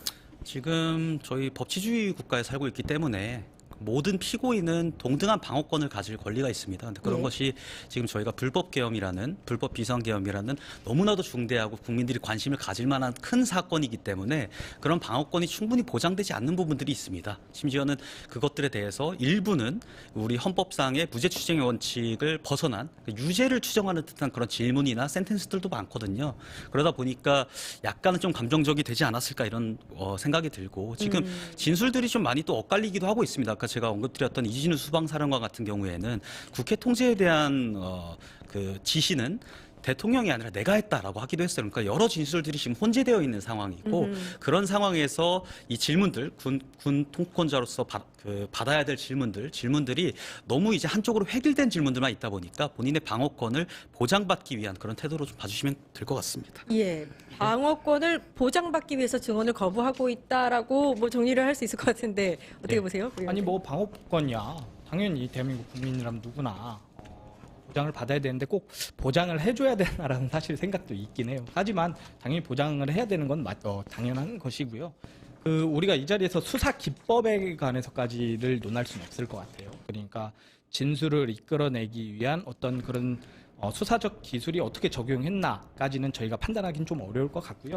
다만 이런 건 있을 것 같아요. 지금 검사의 예를 들어 질문이나 이런 것들은 그냥 뭐 머릿속에서 단순히 떠오르는 그것이 아니라 수많은 영과 관련자들의 진술과 그리고 증거 목록을 검토한 끝에 나온 어떤 그런 질문들이기 때문에 충분히 그러한 혐의점들을 두고 질문을 할 수 있다. 예. 그렇습니다. 그렇게 판단을 해야 되지 않을까 싶습니다. 몰아가는 것이 아니라 기존에 확보된 객관적인 진술과 증거에 의한 질문이 아닐까라고 저도 추정을 합니다. 예. 그러니까 어제 또 이제 이슈가 됐던 것 중에서 윤석열 피고인이 옥중 편지를 썼는데 청년들에게 자녀처럼 느껴진다. 올바른 나라를 물려줘야 하는 그 절박함에서 비상계엄을 선포한 거다. 이렇게 밝혔습니다. 어떻게 보셨어요, 대변인님? 일단은 수단의 적절성 저는 논하지 않겠습니다. 불법적인 수단이었고요. 그런데 이제 청년들에게 알리고 싶은 거죠. 내가 수단은 이렇게 했고 그에 대해서는 법원의 판단을 받아야 되는 상황이지만 그 이유, 예를 들면 지금 입법부가 사법부를 좌지우지하려고 개입을 하려고 하는 그런 부분이라든지 혹은 앞서서 비상계엄에 앞서서 30번에 가까운 탄핵, 그러니까 국무총리라든지 기재부 장관이라든지 행안부 장관이라든지 대한민국 국무위원들을 포함해서 총 25명이 탄핵을 당하면서 사실상 국정이 마비됐던 부분, 그리고 예산 부분에 있어서도 완전히 삭감당해서 국정에서 본인이 할 수 있는 부분이 없었다는 부분을 청년들에게 말을 하고 싶은 것이고, 그런 부분에 대해서는 뭐 내가 본인이 계엄을 한 것이 정당했다라는 취지로 청년들께 알리려는 것이 아니라 내가 계엄이라는 수단을 선택을 했기 때문에 지금의 안 좋은 상황, 지금 실제로 벌어지고 있는 것들이 지금 4심제라든지 법관 증언이라든지 이런 부분들이 실제로 벌어지고 있는 부분들에 대해서 개탄하면서 청년들에게 좀 알리고 싶은 것이 아니었냐, 이렇게 보고 있습니다. 예, 그 메시지 어떻게 보셨어요? 저는 그 편지 이렇게 보면서 이런 느낌이 들더라고요. 이런 편지 있잖아요. 이 편지는 영국에서 시작되어 뭐 이런 편지 있잖아요. 예. 그러니까 굳이 이거를 그러니까 뭐 과하게 뭐 해석할 이유도 예. 저는 별로 없을 것 같다라는 생각을 했고요. 예. 그런 끔찍한 나라를 청년들한테 물려줄 것이다라고 생각을 하니까 너무 막 갑자기 소름 끼치고 뭐 이런 느낌으로 좀 받아들이고요. 그래도 이제 희망이 있는 나라라는 것은 윤석열 피고인이 임명한 그런 공직자들에 의해서 또 상당 부분 이렇게 구속되고 예. 혐의를 확정되게 되는 어떤 이런 과정을 그리는데, 그래도 그런 측면에서는 한 가지 좀 희망은 있다. 저는 이렇게 보고 있고요. 아까 저기 또 말씀하셨을 때 예산 삭감 이런 것들은 당시에 여야가 합의를 해서 예산을 통과시켜야 되는데 그 단계에 이르지 않았어요. 그러니까 합의 과정에 있었죠. 그냥 과정에 있었고 그냥 서로 공방이 있는 과정이 있었다. 근데 갑자기 그것을 끌어들이는 것은 논리적 모순이 또 발생을 하고 지금 그 법관 증언이나 이런 문제들 지금 대한민국에서 그렇죠. 시비는 있을 수 있겠는데 이게 대한민국의 정체성을 흐트리거나 대한민국이 앞으로 나아갈 길을 방해한다라는 어떠한 단정적 우리가 확정을 할 수가 없어요. 우리가 그만큼 그것은 많은 토론과 설득과 이런 논리와 정치의 과정을 통해서 해결하면 되는 문제입니다. 예, 어제 그 성탄 메시지라고 제목을 달아서 옥중 메시지를 남겼던데 이게 내용들을 보면 처음에 이제 예수님은 이웃을 내 몸과 같이 사랑하라 이렇게 이제 시작을 하고요. 중간에 이제 성경을 인용을 합니다. 현재의 고난은 장차 우리에게 나타날 영광과 비교할 수 없느니 뭐 이렇게 로마서 8장 18절 인용을 하면서 이제 뭐 성탄의 은총이 청년 여러분의 걸음마다 머물고 뭐 이런 이야기도 하고 뭐 기도합니다. 이런 표현들이 굉장히 다수를 차지하는데 그 이유는 뭐라고 생각하세요? 옥중에서 보통 성경을 많이 읽는다고 합니다. 윤석열 전 대통령뿐 아니라 대부분의 이제 수감된 인원들이 성경을 많이 읽기 때문에 그런 성경의 영향을 좀 많이 받지 않았을까 이런 생각을 하고 있고요. 그리고 지금 제가 사법장악에 대해서는 꼭 말씀을 하고 넘어가야 돼. 사법장악에 대해서 말씀을 드리고 넘어가야 되는 것이. 오늘 주제하고는 조금 동떨어지긴 하는데. 그러니까 이 사법장악에 대해서는 그 위헌성이 이미 그 민주당 내에서 그리고 각종 법률 기관들, 예를 들면 전국 법원장 회의라든지 전국 법관 대표 회의라든지 심지어는 친여권으로 불리는 그런 민변 참여연대에서조차 일관되게 지금 입을 모아서 위법성을 지적을 하고 있다라는 말씀을 좀 드리고 싶습니다. 예. 그 위법성 지적하고 다 그랬는데 그 뒤에 지금 또 사법부가 내란 전단 재판부 도입하겠다고 하잖아요. 그러니까 다 그런 절차의 과정이 있다라고 보고요. 국가기관이 그렇게 장악이 안 돼요. 매번 막 장악한다라고 하는데 언론 장악, 그렇게 정치가 어떤 기관을 장악하고 정치가 언론을 장악하고 이제 그런 세상 저는 아니라고 생각을 하고 있고요. 그러니까 이렇게 합리적 토론과 논의를 통해서 해결하는, 해소하는 합의점을 찾아가는 과정을 힘들지만 끊임없이 해나가는 과정이 우리 앞에 주어진 것이죠. 저는 이제 윤석열 피고인에 대해서는 이렇게 좀 말씀드리고 싶어요. 전 처음에 성경을 읽는다고 했을 때 별로 그러지 않았을 것 같다라는 생각이 들지만 거기에 또 읽을 게 성경밖에 없고 그 구절을 만약 인용하고 막 그렇다라고 하면은 정말 이 정도쯤에서는 당신으로 하여금 고통받고 또 고통받았던 국민들에게 타죄하는 그런 모습도 왜 보여주지 못하냐라는 물음을 하지 않을 수가 없어요. 예. 아무튼 성탄 메시지라고 옥중에서 편지를 썼는데 청년 여러분, 그러니까 국민이 아니라 청년 여러분께 드리는 성탄 메시지라고 해서 이게 뭔가 어떤 의도가 있나라는 생각에서 여쭤봤고요. 이제 다음 달 16일에 네. 윤석열 피고인에 대한 첫 재판의 선고가 이루어지는데 이제 체포방해 혐의죠. 백대환 부장판사가 다음 달 16일에 선고를 내리겠다 이렇게 밝혔습니다. 윤석열의 주장을 조금 정리를 해주시고 어떤 선고가 내려질 거라고 예상을 하고 있는지 국힘에서는 말씀해 주시죠. 일단은 그 계엄의 위법성과는 별개로 내란 같은 경우에는 국헌을 마비시키고 국헌을 문란시키고자 하는 그런 의도가 사전에 깔려 있어야만 내란죄에 대해서 유죄가 성립이 될 수 있는 것입니다. 그러니까 계엄을 한 것과는 별개로 내란 재판은 별개로 이루어지는 것이고 그에 대해서는 저희 국민의힘도 그리고 일반 국민들도 내란죄가 성립되기 어렵다라는 사실을 민주당에서조차 알고 있다라고 저희는 보고 있거든요. 그러니까 예컨대 지금 민주당에서 내란특별재판부를 만드는 이유와도 일치합니다. 내란특별재판부라고 재판부를 별도로 만들어서 내란에 대해서만 이미 구성된 재판부가 아니라 새로운 본인들이 임명하는 재판부였다가 나중에는 논란이 되자 법무부를 빼버리고 다른 부처로 옮긴다든지 이런 식으로 해서 위법성을 조각해 나가면서까지 내란재판부를 추진하려고 하는 이 태도 자체가 내란죄가 성립되기 어렵다라고 저희 다 보고 있는 어떤 근거가 될 것 같습니다. 체포방해 혐의는 그러면은 내란죄가 성립되지 않기 때문에 성립되지 않는다. 이렇게 정리하면 되는 그것은요. 체포방해 혐의 같은 경우에는 내란죄에 대한 재판이 끝나고 나서 진행이 돼야 되는 겁니다. 그러니까 백대환 부장판사는 네. 그것과 관련 없이 요거는 이제 선고를 내릴 수 있다라고 했기 때문에 체포방해 혐의에 대해서는 어떻게 생각하시는지. 체포방해 혐의에 대해서 아직도 논쟁 중으로 알고 있고요.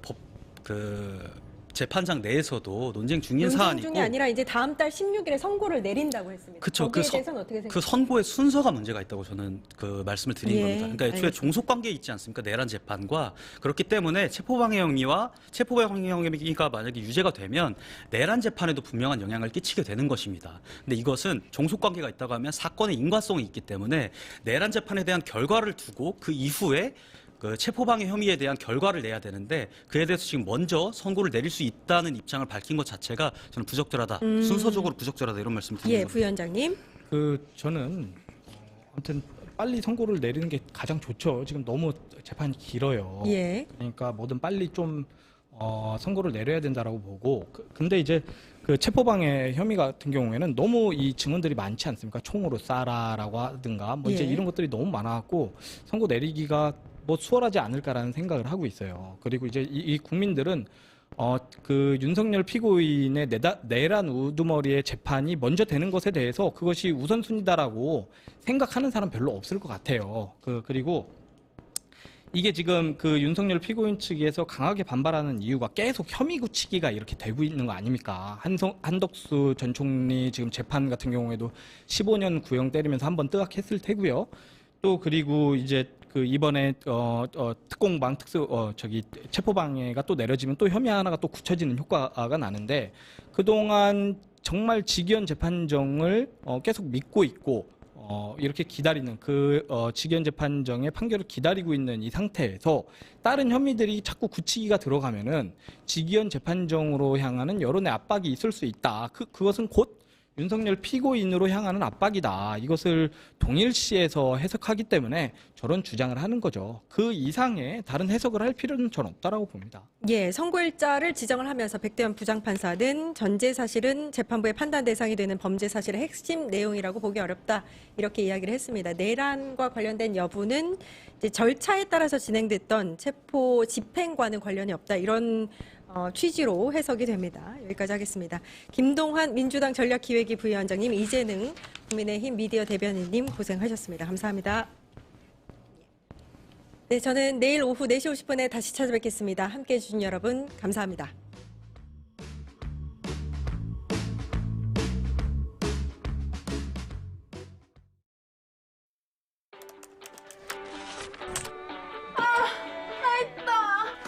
저 혼자 힘으로도 학교 바로 앞에 있는 방을 구할 수 있었어요.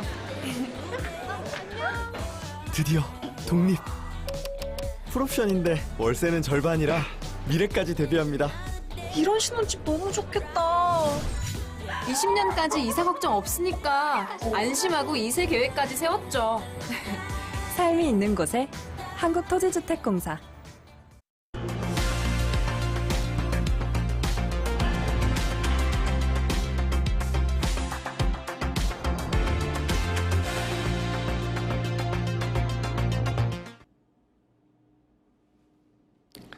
안녕하십니까. 내란을 극복하고 경제성장을 추구하는 방송 이광재의 끝내주는 경제 시작합니다. 오늘은 내년에 한국 경제의 성장률을 전망하는 시간입니다. 윤석열 정부의 지난 암울했던 시간은 그 어두운 터널을 지나 이제는 본격적인 경제 성장의 반등을 기대해도 좋은 것인지 아니면 여전히 위험 요인이 있는 것인지 상황을 살펴보겠습니다. 내년이 한국 경제의 골든타임이 될 수 있다. 이걸 놓쳐서는 안 된다. 이런 얘기가 많이 있는데요. 오늘도 20만 구독자를 넘게 자랑하고 있는 우리 슬로우뉴스의 이정환 대표를 모셨습니다. 안녕하세요. 네, 안녕하십니까. 네. 대표님 먼저 이 숫자부터 봤으면 좋겠는데요. 한국은행은 내년 경제성장률 전망을 1.6%에서 1.8%로 올렸는데요. 네네. 이 수치를 어떻게 봐야 할까요? 일단 우리가 그 올해가 1.0이 될까 말까 한 상황에서 이 바닥을 쳤다는 것은 좀 의미가 있고요. 그림 한번 띄워주십시오. 이게 이제 추세적으로 사실 성장률이 계속 꺾이고 있는 건 사실이고요. 제가 지난번 방송에서 윤석열 정부 3년 분석하는 그 방송을 하고 그걸 기사를 썼더니 어떤 독자분이 이게 뭐 이 추세적인 흐름인데 왜 윤석열만 악마화했느냐 그런 얘기를 하더라고요. 그런데 뒤에서 말씀드리겠습니다만 지난 3년 때문에 특히 더 한국 상황이 안 좋아진 건 사실이고요. 그리고 이게 사실은 이제 추세적으로 하락을 하더라도 그 반등을 시키거나 아니면 하락 속도를 늦추거나 새로운 성장 동력을 만들어야 되는데 지난 3년 동안 망가진 게 굉장히 뼈아프다라는 이야기를 많이 합니다. 보시면 이제 지난 윤석열 3년 동안 이 2022년에 1.4%, 2.0, 1.0, 올해 1.0까지 지속적으로 그냥 밑으로 내려오네요. 내려가지만 사실 이게 이제 1%대의 성장률이라는 건 우리 뭐 IMF나 글로벌 금융위기나 코로나 팬데믹 말고는 없었던 거거든요. 근데 그리고 코로나 팬데믹 이후에 문재인 정부 때부터 계속 이제 정부가 돈을 풀어서 경제를 살리는 그 와중에 윤석열 정부가 들어서면서 재정을 틀어지고 지출을 줄이고 하면서 경제 동력을 꺾어놨기 때문에 이 충격파가 아직도 계속되고 있는 상황입니다. 그때 감세 여파가 아직도 계속되고 있고요. 그런데 이 올해 이 3분기 1.3% 분기별로 1.3% 성장이거든요. 이게 3분기 성장률로는 OECD 중에 거의 최고 수준입니다. 그러니까 당장 이제 소비 쿠폰 효과가 일단 3분기에 나타났고요. 4분기는 좀 지켜봐야 되겠습니다만 적어도 내년에는 올해보다는 성장률이 반등할 것이다. 물론 거기에는 올해 기저효과라고 하죠. 올해 낮았기 때문에 올해 대비 내년에 높긴 하겠지만 그래도 이 수치를 보면 급격히 추락하다가 그래도 반등의 계기를 만들었다. 내년에 이제 이걸 추세를 바꾸면 2027년, 2028년까지도 새로운 기회를 모색할 수 있을 텐데 윤석열 정부가 다행히 3년에 끝났기 망정이지 이게 추세의 흐름을 바꾸지 못했다면 한국 경제가 근본적인 진짜 네. 이 그림도 한번 보십시오. 이게 볼 때마다 충격적인데요. 일본이 빨간색이 일본이죠. 1년 GDP가 우리 잃어버린 30년 말하는 것처럼 1990년대부터 계속 그 자리입니다. 계속 그 자리고 성장하지 못한 상태에서 멈춰버린 상태죠. 그런데 보면 이 연두색이 대만인데요. 대만이 이미 작년부터 한국 1인당 GDP를 뛰어넘었고요. 2030년까지 가파르게 뛰어오를 거라고 합니다. 지금 이게 이제 올해부터는 이제 IMF 전망인데 이 전망만 봐도 이 첨단 산업, TSMC가 주도하는 대만의 경제와 성장 산업이 없는 일본과 얼마나 차이가 있는가를 볼 수 있습니다. 우리도 정말 경각심을 가져야 되겠네요. 그죠? 윤석열 정부와 이재명 정부의 가장 큰 차이는 뭐라고 볼까요? 경제 정책에서. 아까 말씀드린 것처럼 이제 이재명 정부는 집권하자마자 확장 재정을 하겠다. 정부가 돈을 풀어야 된다. 또 정부 부채는 좀 늘어도 된다. 지금 우리가 사실 보수 언론이 계속해서 건전 재정 이야기를 하고 윤석열은 건전 재정이 사실 뭔지도 모르면서 사실 그 건전 재정의 신화에 빠져 있었죠. 법인세 깎아주고 결국은 그렇습니다. 투자는 안 일어나고 그죠? 이 그림 한번 보십시오. 이것도 정말 오늘자로 업데이트를 했는데요. 보시면 이제 윤석열 정부 3년 동안 소득세가 확 꺾였죠. 노란색이 소득세입니다. 네. 법인세는 연두색인데 확 꺾였죠. 네. 이게 이제 그 파란색으로 된 요명으로 된 뒷부분은 이제 올해와 내년 전망인데요. 올해 실적이 잠정 집계됐기 때문에 보면 소득세가 크게 늘었고요. 그리고 법인세도 늘었고 법인세와 소득세가 다 올해와 내년 반등을 하게 됩니다. 네. 사실 이제 세금을 깎아줘서 이 경제를 살린다. 이건 이미 이명박 정권 때 먹히지 않는 것으로 낙수 효과는 입증되지 않은 것으로 이렇게 이미 이야기됐었는데 윤석열 정부는 특별히 10년도 없이 세금을 깎아준 데다가 네. 보시면 이게 이제 정부 총 지출인데요. 지금 2024년에 657조 원에서 673조 원 거의 안 늘었죠.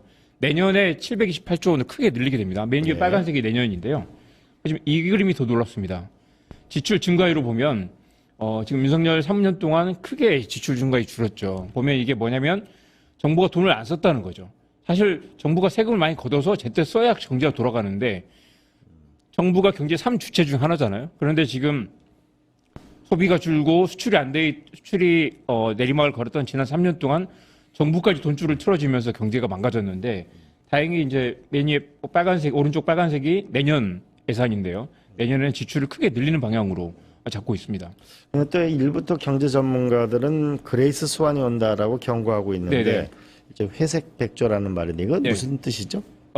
이것도 그림 한번 보면서 말씀하시죠. 우리가 이제 보통 하얀 백조가 대부분이죠. 저기 이제 호수에 가보면 하얀 백조는 예측 가능한 미래이고요. 블랙스완이라고 하면 예측할 수 없는데 엄청난 충격이 있는 그런 경제 현상을 말합니다. 그레이 스완이라는 건 예측할 수 없지만 알려져 있지 않지만 어느 정도 예측할 수 있는 지금 당장 우리 올해 보면 이제 관세 협상이 마무리가 됐고요.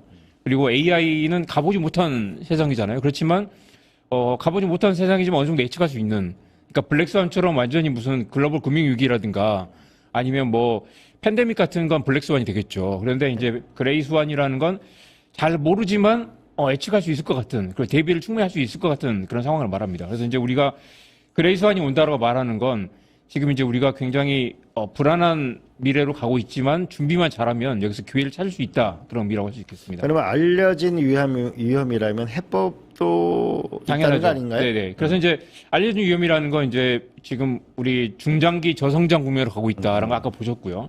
그다음에 이제 유동성 장세 지금 글로벌하게 돈은 많이 풀려 있는 상황입니다. 미국이 금리를 계속 낮추고 있고 한국도 사실 이 돈이 유동성이 돌면서 부동산으로 갔다가 최근에 머니무브라고 해서 주식이 올라와서 주식이 또 뜨고 있죠.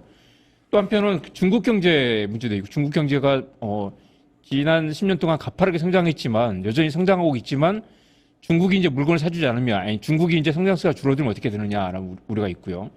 또 이제 유럽 재정 위기도 굉장히 심각한 상황입니다. 지금 프랑스가 뭐 구제금융을 받느냐 마느냐 이야기 나왔었고요. 그리고 유럽 재정 위기가 글로벌 확장판이 될 수도 있다. 또 유럽이 늙은 유럽이 되면 이게 어떤 또 이렇게 위험을 가져올 것인가도 그레이스완입니다. 그리고 요즘 디지즈 X라고 해서요. 둠스데이 팬데믹 이 말은 뭐냐면 아마 내년이나 내년쯤에 코로나 팬데믹보다 더 심각한 어떤 새로운 게 온다. 네, 닥칠 수 있다. 그건 늘 준비를 하고 있어야 된다는 거죠.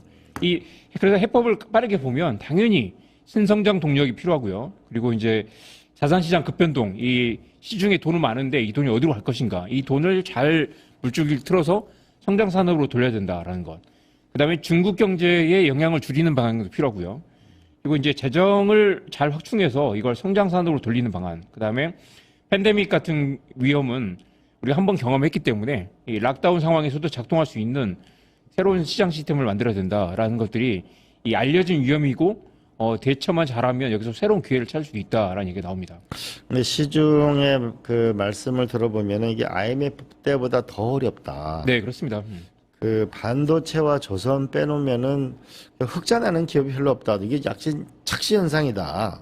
그렇습니다. 우리 지난번에 봤듯이 사실 그런 지적이 있는데요. 코스피 성장의 거의 40% 이상이 지금 삼성전자와 SK 하이닉스가 차지하고 있고요. 그리고 우리 지금 이제 아마 이재명 정부도 그 고민이 있는 것 같은데 어제 그 업무보고로 보면 영업이익으로 이자도 못 갚는 한계 기업을 좀비 기업이라고 하는데 좀비 기업 비중이 17% 정도 됩니다. 그런데 7%. 이 좀비 기업들을 사실 이제 정부 금융으로 정책 금융으로 다 지원을 해주면서 이 도산을 막고 있는 상황인데요. 이게 사실 정부가 자신감이 있다면 과감하게 구조조정을 망하게 만들고 이 인력을 다시 재투자해서 아니면 재고용하는 방향으로 좀 산업 구조조정을 해야 될 텐데 이게 계속해서 이제 망하지 않게 그 수혈하면서 근근히 버티는 그런 상황이 계속돼 있죠. 지금 여천공단도 지금 구조조정을 하고 있고 중소기업들에서도 그런 한계 기업이 많은데 어떤 형태로든 구조조정이 필요할 것으로 보입니다. 그럼 경기가 좋을 때는 이게 구조조정이 쉬운데 경기가 어려울 때 구조조정하면 이제 경기가 낙하하는 측면이 있잖아요. 그렇습니다. 그죠? 네. 지금 아마 건설업도 지금 한국 경제 이 성장률 부진의 이유 중 하나가 또 건설업인데요. 건설업이 지금 이제 지난 몇 년 동안 계속 내리막을 걸었고 이 그림도 한번 보여주십시오. 지금 내년 성장 전망 중에 한국은행 보고서에 나온 그림인데요. 왼쪽은 요인별로 나타낸 거고 오른쪽은 지출 부분인데요. 보면 건설 경기가 0.15%포인트를 끌어내렸어요. 그리고 나머지 올라간 것 중에는 이제 이재명 정부 확장 재정, 그다음에 중미, 미국, 중국 갈등 완화, 그다음에 에이펙 효과도 0.1% 정도 되고요. 반도체 경기 효과가 0.1%. 다 합쳐서 올해 이제 1.8%, 내년에 1.8% 이상 성장할 거다라는 건데 오른쪽에도 이제 지출 부문별로 보면 당연히 이제 그 정부의 그 투자, 그다음에 민간 소비, 설비 투자 등등, 그다음에 우리 R&D 투자를 늘렸기 때문에 그 부분에서 성장을 견인한 부분이 있고요. 여전히 건설 투자는 0.15%포인트 정도 성장률을 깎아내리는 효과라는 거죠. 그래서 이제 우리가 건설이 무너지는 건 어쩔 수 없고 이쪽 혁신 분야, 첨단 설비 투자 쪽에서 성장을 견인하는 전략이 필요하다는 겁니다. 결국 정부 투자도 중요해 보이고 또 하나는 에이펙 같은 경우가 국제적인 신인도를 높인 거겠죠. 예. 근데 또 하나 보면은 그럼 이재명 정부의 확장 재정 원칙이라는 건 확관과의 효과가 어느 정도 있는가요? 예를 들면 10조 원 투입하면 어느 정도 경제 성장 효과가 있다든지. 그렇습니다. 그래서 이제 2029년까지 그러니까 이제 계속해서 이제 그 정부가 재정 지출 늘려가지고 경제를 확장하려는 그런 이제 지출 보이고 있는데요. 계속해서 이제 시너지 효과를 일으킬 것으로 보고 있습니다. 근데 결국은 이 잠재 성장률을 일으키려면은 결국은 IMF 때를 보면요. 네.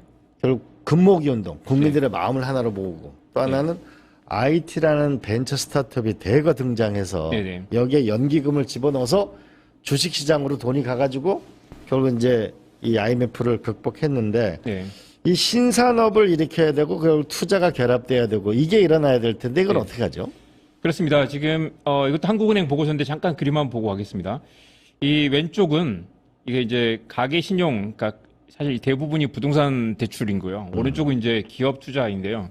보시면 이제 가계 신용 부동산에 돈이 들어가면 성장률이 이렇게 살짝 오른쪽으로 꺾이죠. 그리고 이제 오른쪽 그림을 보시면 기업에 투자를 하면 성장률이 장기적으로 오르는 그런 모습을 보입니다. 그래서 이제 이 그림도 보시면 한국은 사실 이제 그 가계 부채가 기업 부채가 훨씬 더 많은 양상. 그래서 이제 한국이 이게 55% 정도 되고요. 43개국 평균 62% 정도 되는데, 그러니까 부동산에 쏠린 돈을 기업으로, 그다음에 이걸 첨단 설비 투자나 혁신 투자, 그다음에 요즘 같으면 AI 투자에 쏟아 넣으면 어느 정도 상당 부분 이제 그 시너지 효과를 일으킬 수 있다. 이 그림도 한번 보시죠. 아까 대만 이야기 나왔었지만 오늘자로 업데이트를 한 겁니다. 보시면 이제 한국의 GDP, 대만의 GDP가 각각 한국이 대만보다 GDP가 2배 이상인데 삼성과 TSMC를 보면 TSMC가 거의 3배 정도, 그다음에 TSMC의 시가총액은 대만의 시가총액의 2배 이상 되는 정도, 거의 한국의 GDP와 맞먹는 정도로 시가총액이 늘어났고요. 실제 대만에 가서 보면 이제 TSMC 하나만 잘 나가는 게 아니라 TSMC 생태계가 수많은 중소기업들로 이어지고 반도체 생태계를 만드는 그런 모습을 볼 수 있습니다. 그래서 이제 이런 혁신산업, 한국은 이제 대만보다 사이즈가 크기 때문에 정확히 TSMC 모델, NC 모델을 가긴 어렵겠지만 지금 이재명 정부가 주도하고 있는 AI, 그다음에 첨단 산업 투자, 설비 투자, 그다음에 어떤 그런 이제 새로운 공급망의 구축에 대한 그런 그 구상들이 제대로 이루어진다면 여기서 새로운 기회를 맞을 수도 있다라는 전망이 나옵니다. 그 조금 전에 결국 이제 부동산으로 돈이 가게 되면은 경제 성장은 떨어지고 기업과 혁신 투자로 일어나게 되면 경제 성장률이 일어난다 이런 얘기를 하셨는데 일단 그 경제 성장 문제는 뒤로 밀어놓더라도 내년에 부동산이 오를까요, 떨어질까요? 내년 부동산은 사실 다들 지금 이제 관심이 많으시겠지만 부동산 대한건설정책연구원 이 그림만 보십시오. 건설정책연구원 그 자료에 따르면 분석에 따르면 이게 지금 이제 지난 25년 동안 그래프인데요. 강남 집값은 지금 이제 거의 18억 원 가까이 평균 올랐고요. 근데 내년에는 내년에도 2, 3% 정도 그 서울 집값은 오를 거다. 그리고 서울이 아닌 다른 수도권이 아닌 다른 지역은 1% 정도 떨어질 거다라는 전망을 하고 있고요. 그 말은 뭐냐면 지금 이제 우리가 문재인 정부 때도 그렇고 지금 이재명 정부 올해 연도별로 하면 2025년이 역대 지난 30년 동안 가장 그 아파트 가격이 많이 오른 해가 될 거라고 합니다. 그런데 이제 부동산을 사실 공급을 늘린다고 하지만 인위적으로 잡는 건 매우 어렵다. 그리고 어떻게 보면 이재명 정부도 어느 정도 이제 그 집값 상승에 대한 이 집값 상승을 용인하면서 집값 상승에 대한 기대를 어느 정도 그 접게 만드는 형태로 좀 이렇게 그 이 프레임을 바꿔야 된다라는 얘기를 많이 하는데요. 일단 내년에도 집값은 오를 것이다. 그리고 오르지만 장기적으로 어떤 이제 기대를 좀 완화하는 그런 정책이 필요할 것이고 지금 이제 지금 세 차례 정책이 나왔는데 6개월 동안 세 차례가 나온 거잖아요. 그러니까 굉장히 이재명 정부도 여러 차례 지금 대책을 내놓고 있고 아마 조만간 또 내놓는다고 하면 문재인 정부 때도 굉장히 많은 대책이 나왔지만 그 먹히지 않았다는 학술 효과가 있죠. 그런 부분에서 부동산을 인위적으로 잡는 건 어렵다. 그렇지만 부동산보다 처음에 지금 계획했던 머니 무브가 잘 먹혀서 이 돈이 주식으로 아니면 다른 생산적인 투자로 그리고 지금 우리 국민성장펀드에 6천억 원을 국민들 투자로 받겠다는 거잖아요. 그런 부분에서 이제 새로운 어떤 활로를 만드는 게 필요할 것 같습니다. 결국은 핵심이건 경제 성장률의 핵심은 결국은 돈의 흐름이 부동산이 아니고 혁신 경제나 투자로 가느냐 이게 제일 중요해 보이는데요. 네네. 그러면 결국은 해외 투자가 많아지느냐 국내 투자가 많아지느냐 네. 부동산으로 가느냐 투자와 기술로 가느냐 이게 결국은 승패 결국 경제 성장률 핵심을 가를 거라고 보는데 예. 이렇게 그러면 생산 부분으로 흘러가게 하려면 뭘 해야 되나요? 사실 이제 그 한국 그동안에는 이제 우리 성장성이 계속 떨어져 있었고 성장률이 떨어져 있었고 우리 지난 시간에 한번 살펴봤지만 미국보다 성장률이 낮기 때문에 해외 투자자들도 당연히 미국에 투자를 하게 되겠죠. 성장률이 높은 시장에 투자하는 건 당연한 시장의 흐름이고요. 그래서 지금 이제 이재명 정부가 다행히 그 지금 전폭적으로 잠재 성장률을 끌어올리는데 모든 걸 올인하고 있죠. 그래서 이제 기본적으로 내년까지 잠재 성장률을 끌어올려야 된다. 그리고 잠재 성장률 바닥을 치게 되고 우리가 이제 TSMC의 사례처럼 새로운 혁신 산업을 발굴해서 어떤 이제 이 바닥을 치는 모습을 보여주게 되면 다시 돈이 돌기 시작하고 투자가 다시 외국에 나갔던 투자가 돌아오게 되고 환율이 안정되고 다시 성장 산업과 일자리가 늘어나는 그런 선순환 구조를 만들어야 되는데 정말 이것은 정말 고차 방정식에 가깝습니다. 굉장히 그 어려운 그런 실험이고요. 근데 다행히 그래도 일을 잘하는 이재명 정부에 대한 초반의 기대가 살아있고 국민들도 여전히 약간의 뭔가 고통을 감수하면서 좀 이렇게 시간을 주고 있는 상황이라서 좀 더 지켜봐야 될 것 같습니다. 네. 오늘 이야기를 정리해 보면 결국 한국 경제의 골든타임이 내년이다. 그리고 잠재 성장률을 올리는 핵심은 돈의 방향을 바꾸는 것이다. 해외가 아니고 국내, 부동산이 아니고 기술과 산업에 투자하는 돈의 흐름을 바꾸는 것이라고 볼 수 있겠습니다.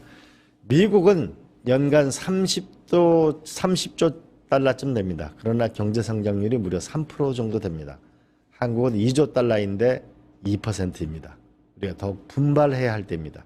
대만도 TSMC를 기초로 첨단 산업을 기초로 한국의 1인당 GDP를 추월했습니다. 이제 결론은 명확해졌습니다. 신산업, 신기술, 미래에 나아가려면 결국은 금융이 돈의 흐름이 국내로 돈의 흐름이 부동산에서 기술과 산업으로 투자되는 길을 만들어야 합니다. 그리고 그 결과는 주식시장 화랑으로 이어져야 되고 그래야 국민들이 좀 더 희망을 갖고 앞으로 전진할 수 있을 거라고 생각합니다. 이정환 슬로우뉴스 대표님 고맙습니다. 네, 고맙습니다. 네, 저는 잠시 광고 보고 다시 찾아뵙겠습니다. 고맙습니다.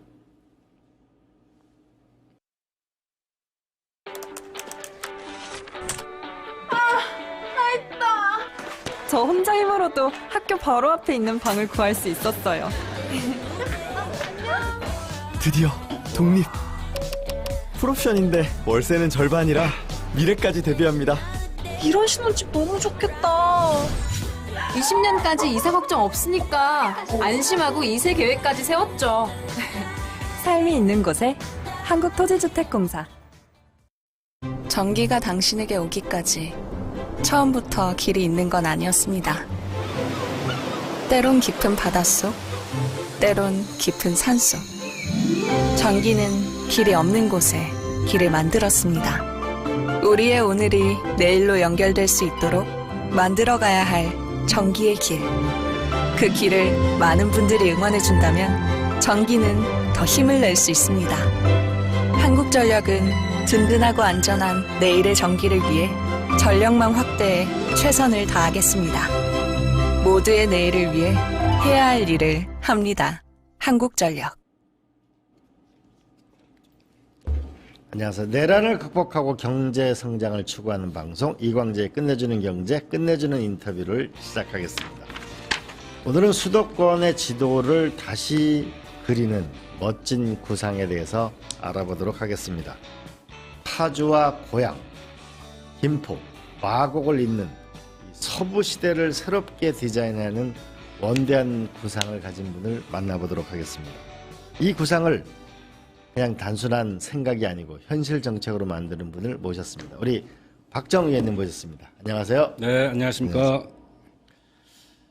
의원님, 그럼 먼저 큰 그림부터 질문을 드리겠는데요. 이 경기 서부 메가시티 구상, 한마디로 정의하면 이건 어떤 프로젝트인가요? 네, 좀 저 용어 정리 좀 하고 가겠습니다. 메가시티는 행정적으로 몇 군데를 모아서 규모를 키우는 그런 개념이라면 이거는 정확히 메가시티가 아니고 펑셔널 클러스터입니다. 예, 그래서 쿼드라 펑셔널 클러스터. 아까 말씀하신 것처럼 김포, 파주, 고양, 마곡까지. 그래서 이건 경기도와 서울이 같이 펑셔널하게 엮이면 된다. 쿼드라니까 4개고 클러스터는 이 4개가 서로 유기적으로 연결되어 있는 도시, 이런 뜻이네요. 네, 그렇습니다. 근데 왜 이 서부를 선택하신 건가요? 지금 강남은 꽉 차서 한 평당 뭐 3억짜리 아파트가 나오기 시작했어요. 그러다 보니까 공급을 한다는데 수요가 몰리는 거죠. 이걸 좀 분산시켜야 된다. 또 아무래도 우리가 서남권, 서울로 보면 서남권, 또 경기도로 보면은 서부권은 좀 공간이 많죠. 또 게다가 한강과 임진강이 만나는 곳이기도 하고 그러기 때문에 수변 공간이 굉장히 많고요.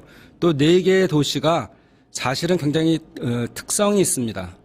예를 들어 마곡은 지금 LG 등 대기업이 들어오면서 연구단지가 들어왔잖아요. 맞아요. 미래의 희망이죠. 예, 그래서 거기서 하지만 거기서 생산을 할 수가 없죠.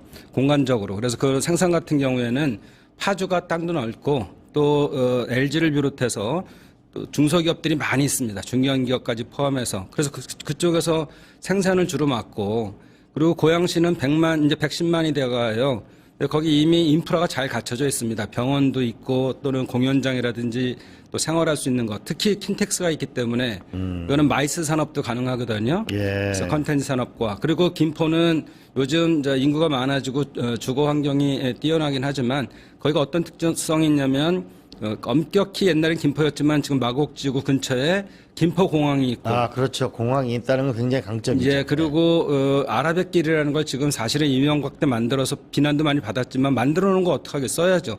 그러니까 거기를 통해서 인천 서구로 뻗어나가면 중국까지 연결시킬 수가 있습니다. 그래서 처음에 연구하고 물건을 만들고 그리고 제품화시키고 그리고 이걸 수출까지 가능한 것이 이 쿼드라 시티고요. 그러니까 상당히 일리가 있네요. 왜냐하면 강남은 이미 포화 상태이고 서쪽은 사실 그 한강 주변이 양쪽이 아름답기도 하고 김포공항이 있고 마곡은 성장하고 있고 고양도 있고 파주도 있고 김포도 땅도 넓고 상당히 친환경적이고 거기는 상당히 좀 미개발 지역이고 그죠? 잠재력이 크다고 봐지네요. 그러니까 도시마다 똑같은 걸 똑같이 집어넣을 것이 아니고 연결만 가능하다면 빠른 접근만 가능하다면 기능을 나눠 쓰는 거죠. 특징이 있는 곳에 대한 것들을 다른 거 또 집어넣을 게 아니라 그 특징은 살리고 그래서 연구를 하고 일자리를 만들고 그다음에 주거의 안정성을 가지고 또 생활을 향유하고 이런 것들을 서로 나눠서 하자 이런 개념이 쿼드라 자체가 4개의 도시 자체가 서로 연결돼서 자기의 강점을 가지고 서로 연결돼 있다 이런 뜻이네요. 그죠?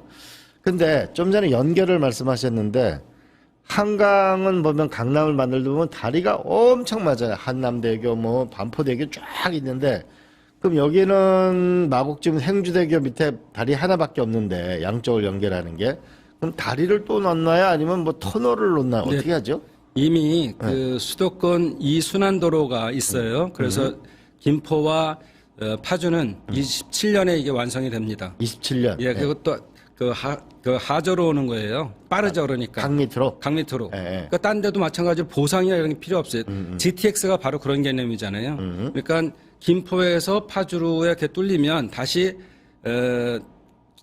파주와 고양 그리고 마곡까지 다 이렇게 지하로 도로를 만드는 거죠. 그러니까 큰 흐름은 철도로 하는 거지만 광역 급행철도 GTX나 이런 것들로 하는 거지만 그 생활권을 연결하는 것은 지하 도로로 해서 터널 개념으로 해서 빨리 접근하고 할 수 있다면 뭐 같은 시내에서도 같은 시 안에서도 가는데 30분 1시간도 걸리기도 하는데 이건 30분 안에 다 접근이 가능해지거든요. 이렇게 되면요.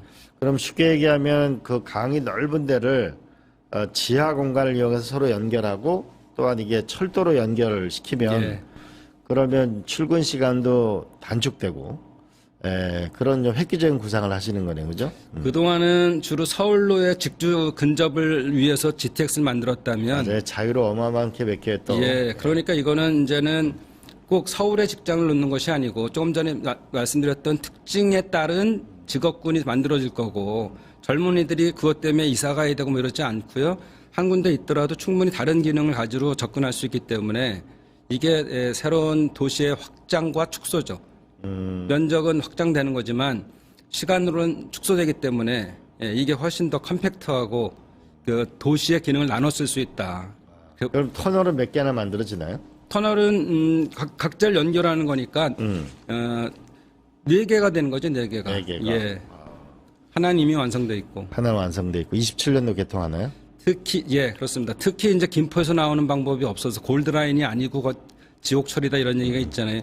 거기가 길게 그 지도상으로도 길게 돼 있고 끝에 이렇게 김포가 있기 때문에 해결 방법이 별로 없어요. 근데 이거를 지하로 해서 빨리 마곡을 접근하든지 고양을 접근하든지 하게 되면 그 다음에는 다른 교통수단들이 또 있잖아요. 그래서 이런 것들이 복합적으로 이루어져야 된다. 아까 GTX도 있고 KTX도 있지만 그건 백본에 해당한다면 등뼈에 해당한다면 그 옆에 있는 팔, 다리 이런 것들을 서로 연결시키는 방법이 필요하다. 맞아요. 이게 결국 이제 자유로 있고 김포고 양쪽이 결국은 단절돼 있었는데 이걸 연결시키면 그죠? 훨씬 더 좀 체계적으로 될 수 있겠네요. 그죠? 근데 또 하나 궁금한 거는 근데 이제 먹고 살 게 있어야 되잖아요. 그죠? 결국 일자리가 있어야 되는데 제가 일산에 계시는 분들한테 많이 여쭤보면은 출근하는데 강남까지 간다든지 판교 분당까지 너무 멀다는 거예요. 그러면 뭔가 결국 일자리가 핵심일 텐데 일자리는 어떻게 만들어내죠? 마침 평화경제특구가 27년이면 지정이 되고요.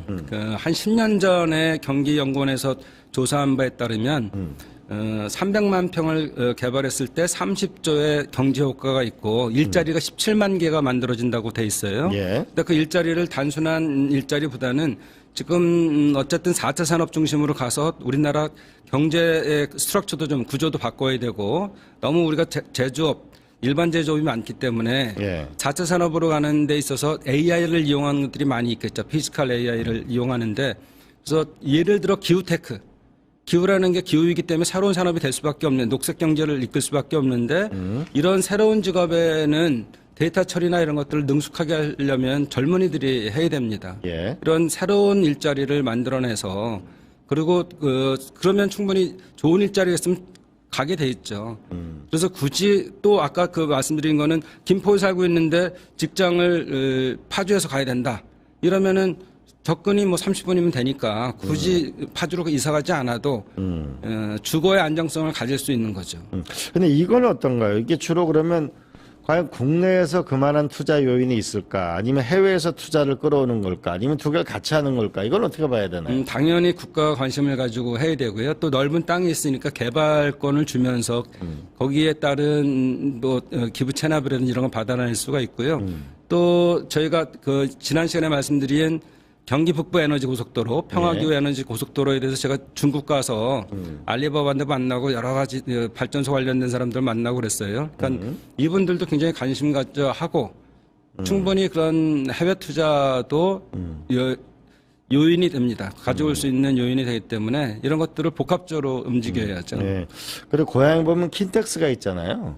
근데 많은 그 국민들이나 경제인들이 얘기하기에 우리가 K-팝을 볼 수 있도록은 적어도 7만석 이런 공연장이 있어야 된다. 그런데 대만 같은 데 40만 도시에 한국의 대표적인 가수들이 가니까 한 10개 공연하면 몇십만 명이 와서 자니까 우리도 뭔가 이런 아레나를 만들어야 되는 거 아니냐. 그게 근데 그때 CJ가 이런 걸 한다고 했는데 뭐 중단됐다는 설도 있고 다시 한다는 설도 있고 어떻게 되는 거죠? 그건 무산됐고요. 예. 다른 세계적인 기획사, 이런 공연 기획사가 아마 아레나 하나 만든다고 얘기를 했어요. 일산에다가요. 근데 그거 하나는 부족하다. 그래서 저희가 파주에는 돔구장인데요. 예. 이게 처음에 야구도 프로야구도 가능하고 프로야구 해야 전용구장을 갔더라도 홈팀이 있더라도 80경기거든요. 여기는 중립 경기를 하는 걸 지금 KBO하고 얘기하고 있어요. 예. 예를 들어 기아 타이거즈하고 롯데 자이언츠하고를 수도권에서 경기를 하는 거죠. 그런데 그렇게 하더라도 한 40경기 하면 나머지 날은 그 비면 관리가 어려우니까 여기다 K-팝 공연을 하자. 예. 그래서 일산과 파주 멀지 않잖아요. 공항에서 김포공항이나 인천공항에서 인천공항이 가깝죠. 예, 50분이면 접근하기 때문에 거기다가 다 같이 할 수 있는 그런 음향시설을 아주 잘 하려고 그러고요. 얼마 전에 제가 박진영 대중문화교류위원장을 만나서 그런 계획을 얘기하니까 한국을 대표하는 가수 말씀하시는 예, 그러니까 거죠? 그런 전용 공연장이 필요한데 그러니까 메이저가 4개가 있잖아요. 그런 데서 같이 좀 이런 거 처음부터 관여하면서 제대로 된 공연장을 만들자. 제가 중국 갔을 때 아이들 공연을 그렇게 얘기했는데 좀 어려운 것 같아요. 체제상으로. 네. 그렇기 때문에 원래 다중이 운집하는 것 자체에 공연을 허가하는 걸 쉽지 않게 받아들이는 거죠. 그러게요. 마카오나 홍콩이나 하이난도는 괜찮은데 그러니까 거기서 가서 공연하면 기획사와 가수들이 돈을 버는 거지만 그 사람들이 중국에서 많이 오거든요. 오게 되면은 비행기 타야죠, 숙박해야죠, 물건 사야죠, 먹어야죠. 그러니까 이게 더 스피노프 되는 게 더 많은 거죠. 멋지겠어요. 인천공항에 내리면은 한 50분이면은 일산이나 파주 오면은 공연도 보고, 그거 굉장히 멋진데. 근데 또 하나 그 일자리가 있고 그러면 문화 공연도 있고 좋은데 하나는 강남을 제가 분석해 보니까 결국 강남이 되게 된 거 이유 중에 하나가 경기고등학교, 휘문고등학교, 이런 대원외국어고등학교. 이게 결국 명문고등학교를 경기고등학교 같은 거를 글로 보내니까 결국은 강남이 일어섰단 말이에요. 그러면 이쪽 서부에 이제 새로 되려면은 뭔가 기존 학교가 아닌 뭔가 새로운 시스템의 학교가 필요해 보이는데 그건 어떤가요? 그래서 과학고등학교가 있어야 되고요. 왜냐하면 이쪽에 마곡 중심의 그 연구단지가 있기 때문에 또 종합예술학교가 있어야 됩니다. 종합예술학교 박진영 씨랑 얘기해 보니까 고등학교도 늦대요.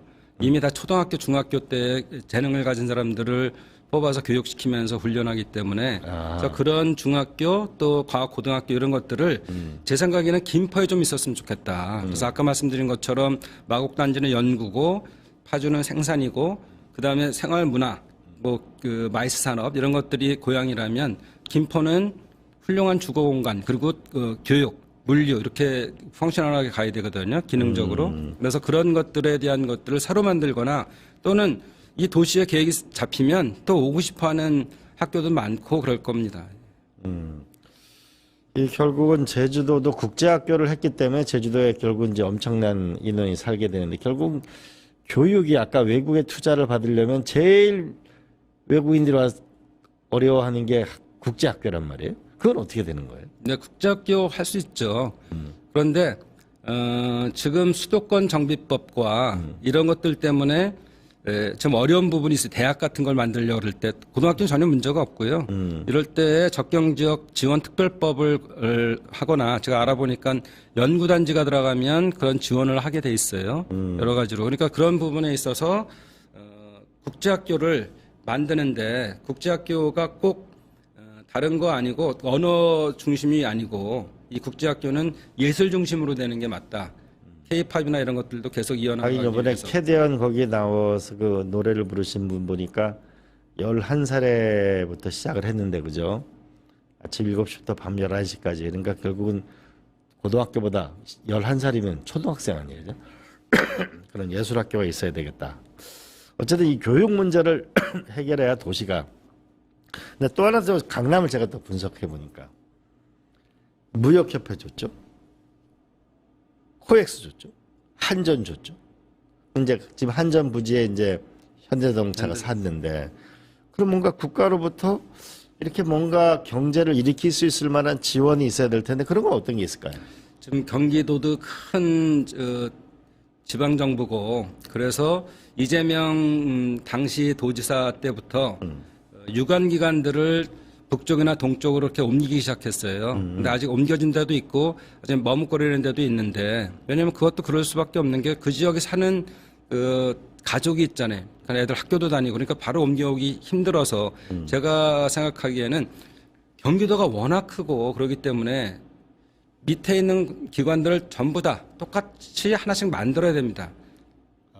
그렇기 때문에 그런 거를 하나를 옮기는 게 아니라 같은 기관들을 북쪽에다 만들어주는 이런 행정을 하면 그런 아까 말씀하신 것들에 대한 혜택을 받을 수 있죠. 지원을 받을 수 있는 거죠. 의정부에 있는 것과는 좀 달리, 그러니까 경기도가 워낙 지금 1,800만 정도 됐나요? 1,400만. 1,400만.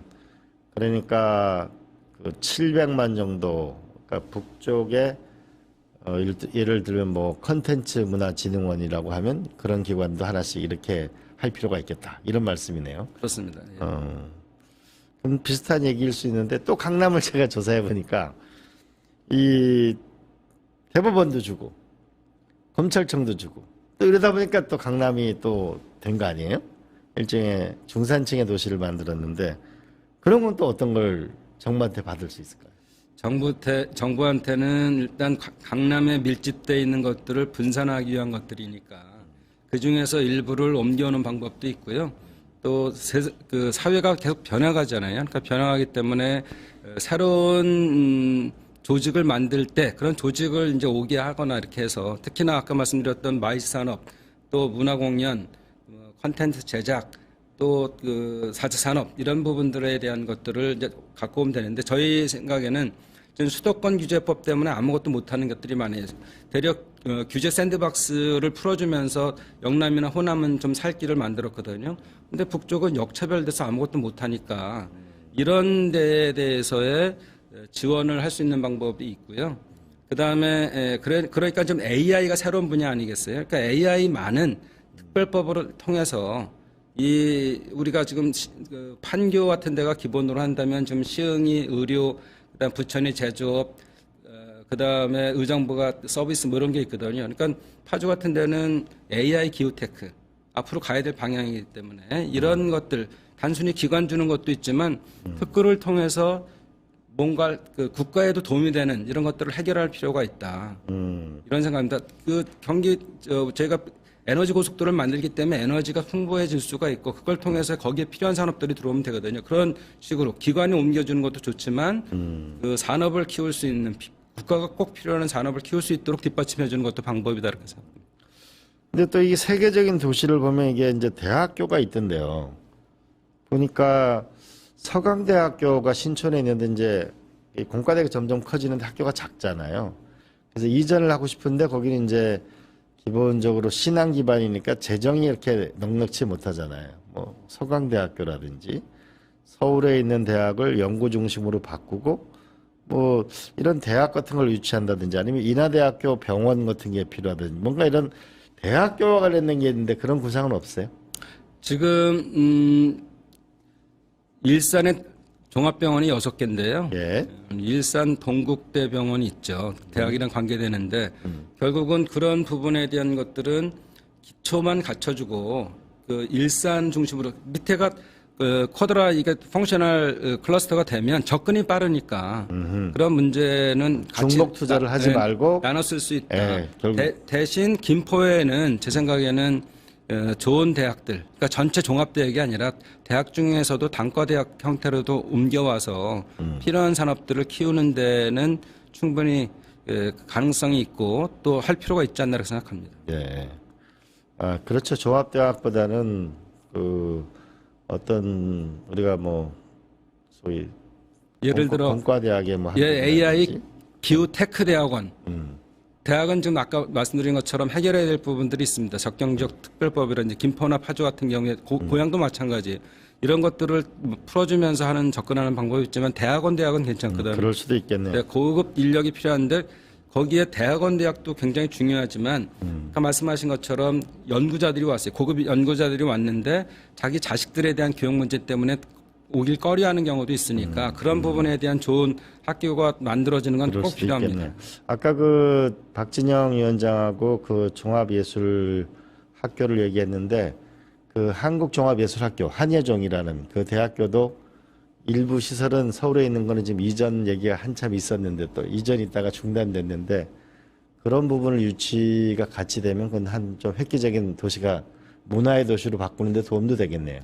그렇습니다. 국가적으로도 계획상으로 보면 경기 북부는 미디어, 컨텐츠 이런 것들이 있고 또 CJ ENM도 사실 파주에 있고요. 고양시가 그런 쪽으로도 많이 인프라가 돼 있어요. 방송 미디어까지도. 그러니까 그렇게 되면 거기에 가능성이 따르면 한예종도 좀 더 확장시키거나 지금 여러 가지 조선 왕릉 때문에 옮겨야 되는 거잖아요. 근데 그게 다 갖춰지지 않고 거기가 더 좋으니까 있지만 더 좋은 조건이 된다면 옮겨올 수도 있는 거죠. 국제적인 부분을 더 강화할 수도 있는 거겠네요. 그죠? 그다음에 또 하나 제가 제일 관심 있는 거는 한강변에 살고 싶은 욕망이 있잖아요. 너무 비싸잖아요.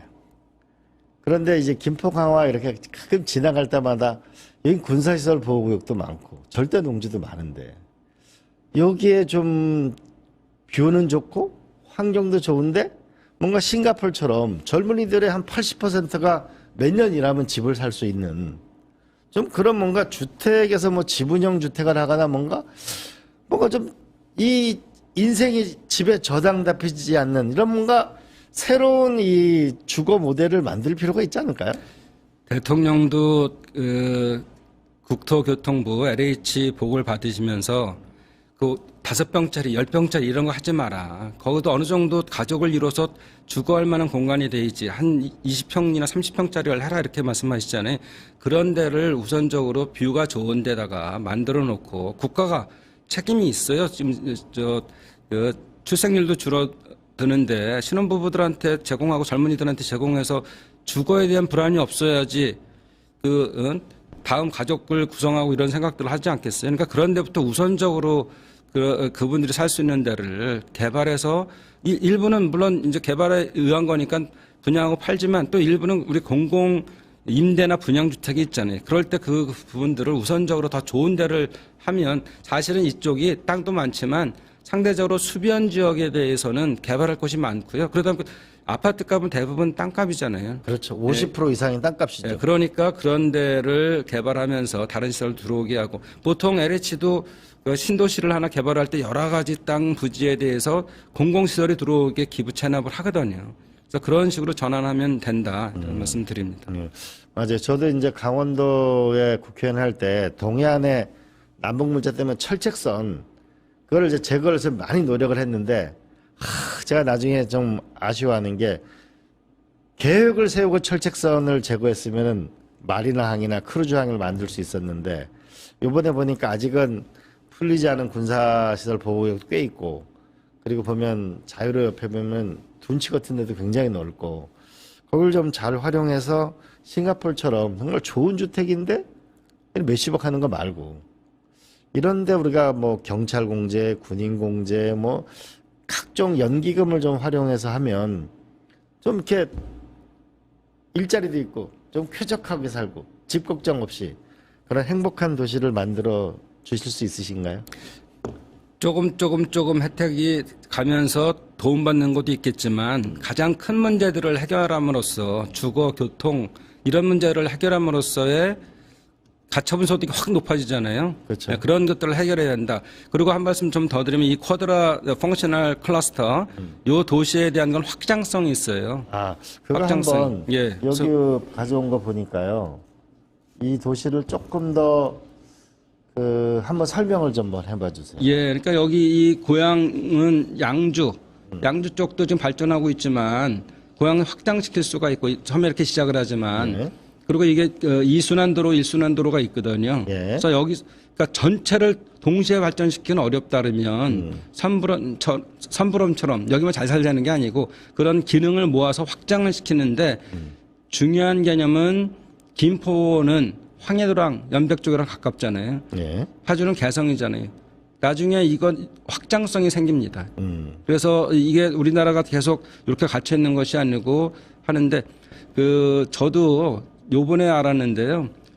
대통령께서 라오스 대통령하고 히토리에 대한 얘기를 나누셨잖아요. 근데 멀리 갈 것도 사실 없어요. 여기 황해도가 히토리가 엄청 많습니다. 몰리브덴, 텅스텐, 구리 이런 것들은 저기 함경 북도 쪽에 많은데 황해도 그게 많고요. 여기도 상대적으로 IT 쪽이 발달했기 때문에 나중에 큰 이제 한반도의 통일 또는 협력 이런 게 있으면 확장이 가능해지는 거다. 그래서 아마 서울, 평양 메가시티 할 때 그 연구 같이 하지 않으셨어요? 그렇죠. 총장님께서. 그러니까 이렇게 되면 파주 개성부터 만들고 서울, 평양 이거를 똑같은 기능이 아닌 여기도 마찬가지로 펑셔널하게 나눠야 됩니다.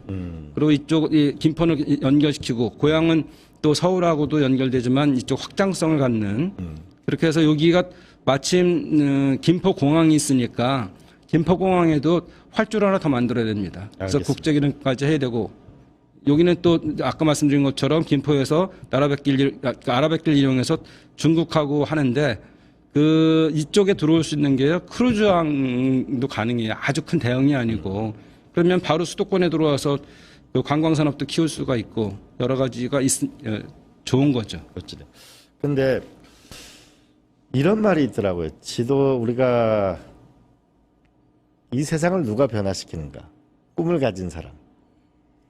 근데 10억 원을 가진 사람은 10억 원어치의 계획을 세우고 1조를 가진 사람은 1조 원어치 계획을 세우고 5년짜리 권력이면 5년짜리 계획을 세우고 30년 권력을 가진 사람은 30년짜리 계획을 세운다고 합니다. 근데 이런 구상을 하기 쉽지 않았을 텐데 어디 모델이나 뭐 이런 학습을 하신 거예요? 아니면 꿈이 크신 거예요?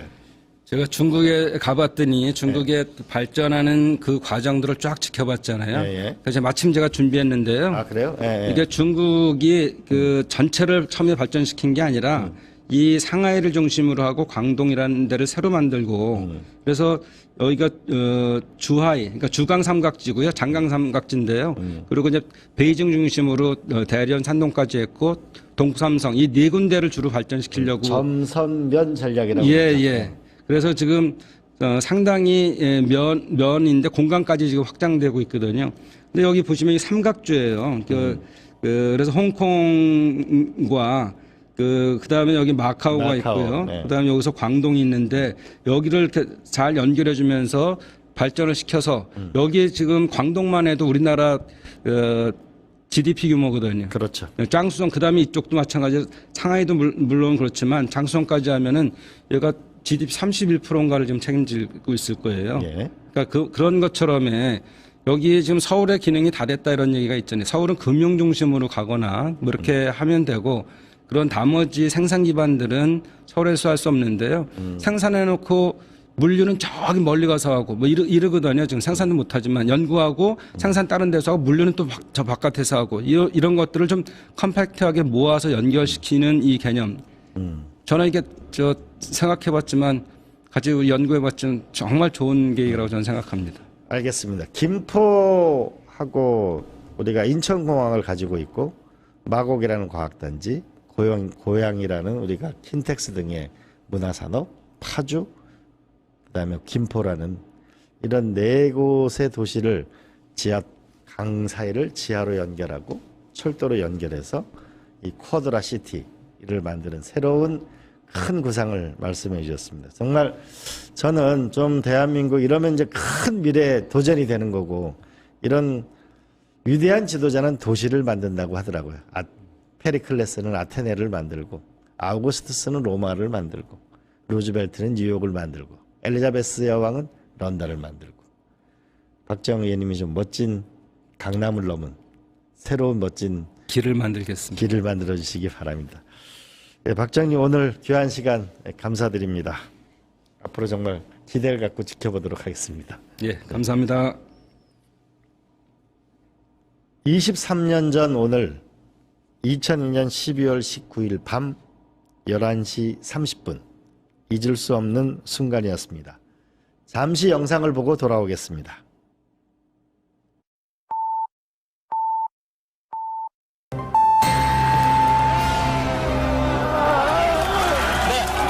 KBS 예측조사 결과입니다. 한나라당의 유해창 후보가 46.8%, 민주당의 노무현 후보가 49.1%로 2.3%포인트 차이로 민주당의 노무현 후보가 앞서는 것으로 나타났습니다.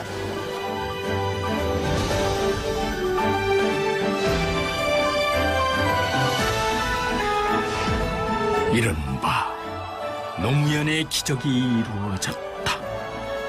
12월 19일 그날 대한민국의 새로운 대통령이 탄생했다.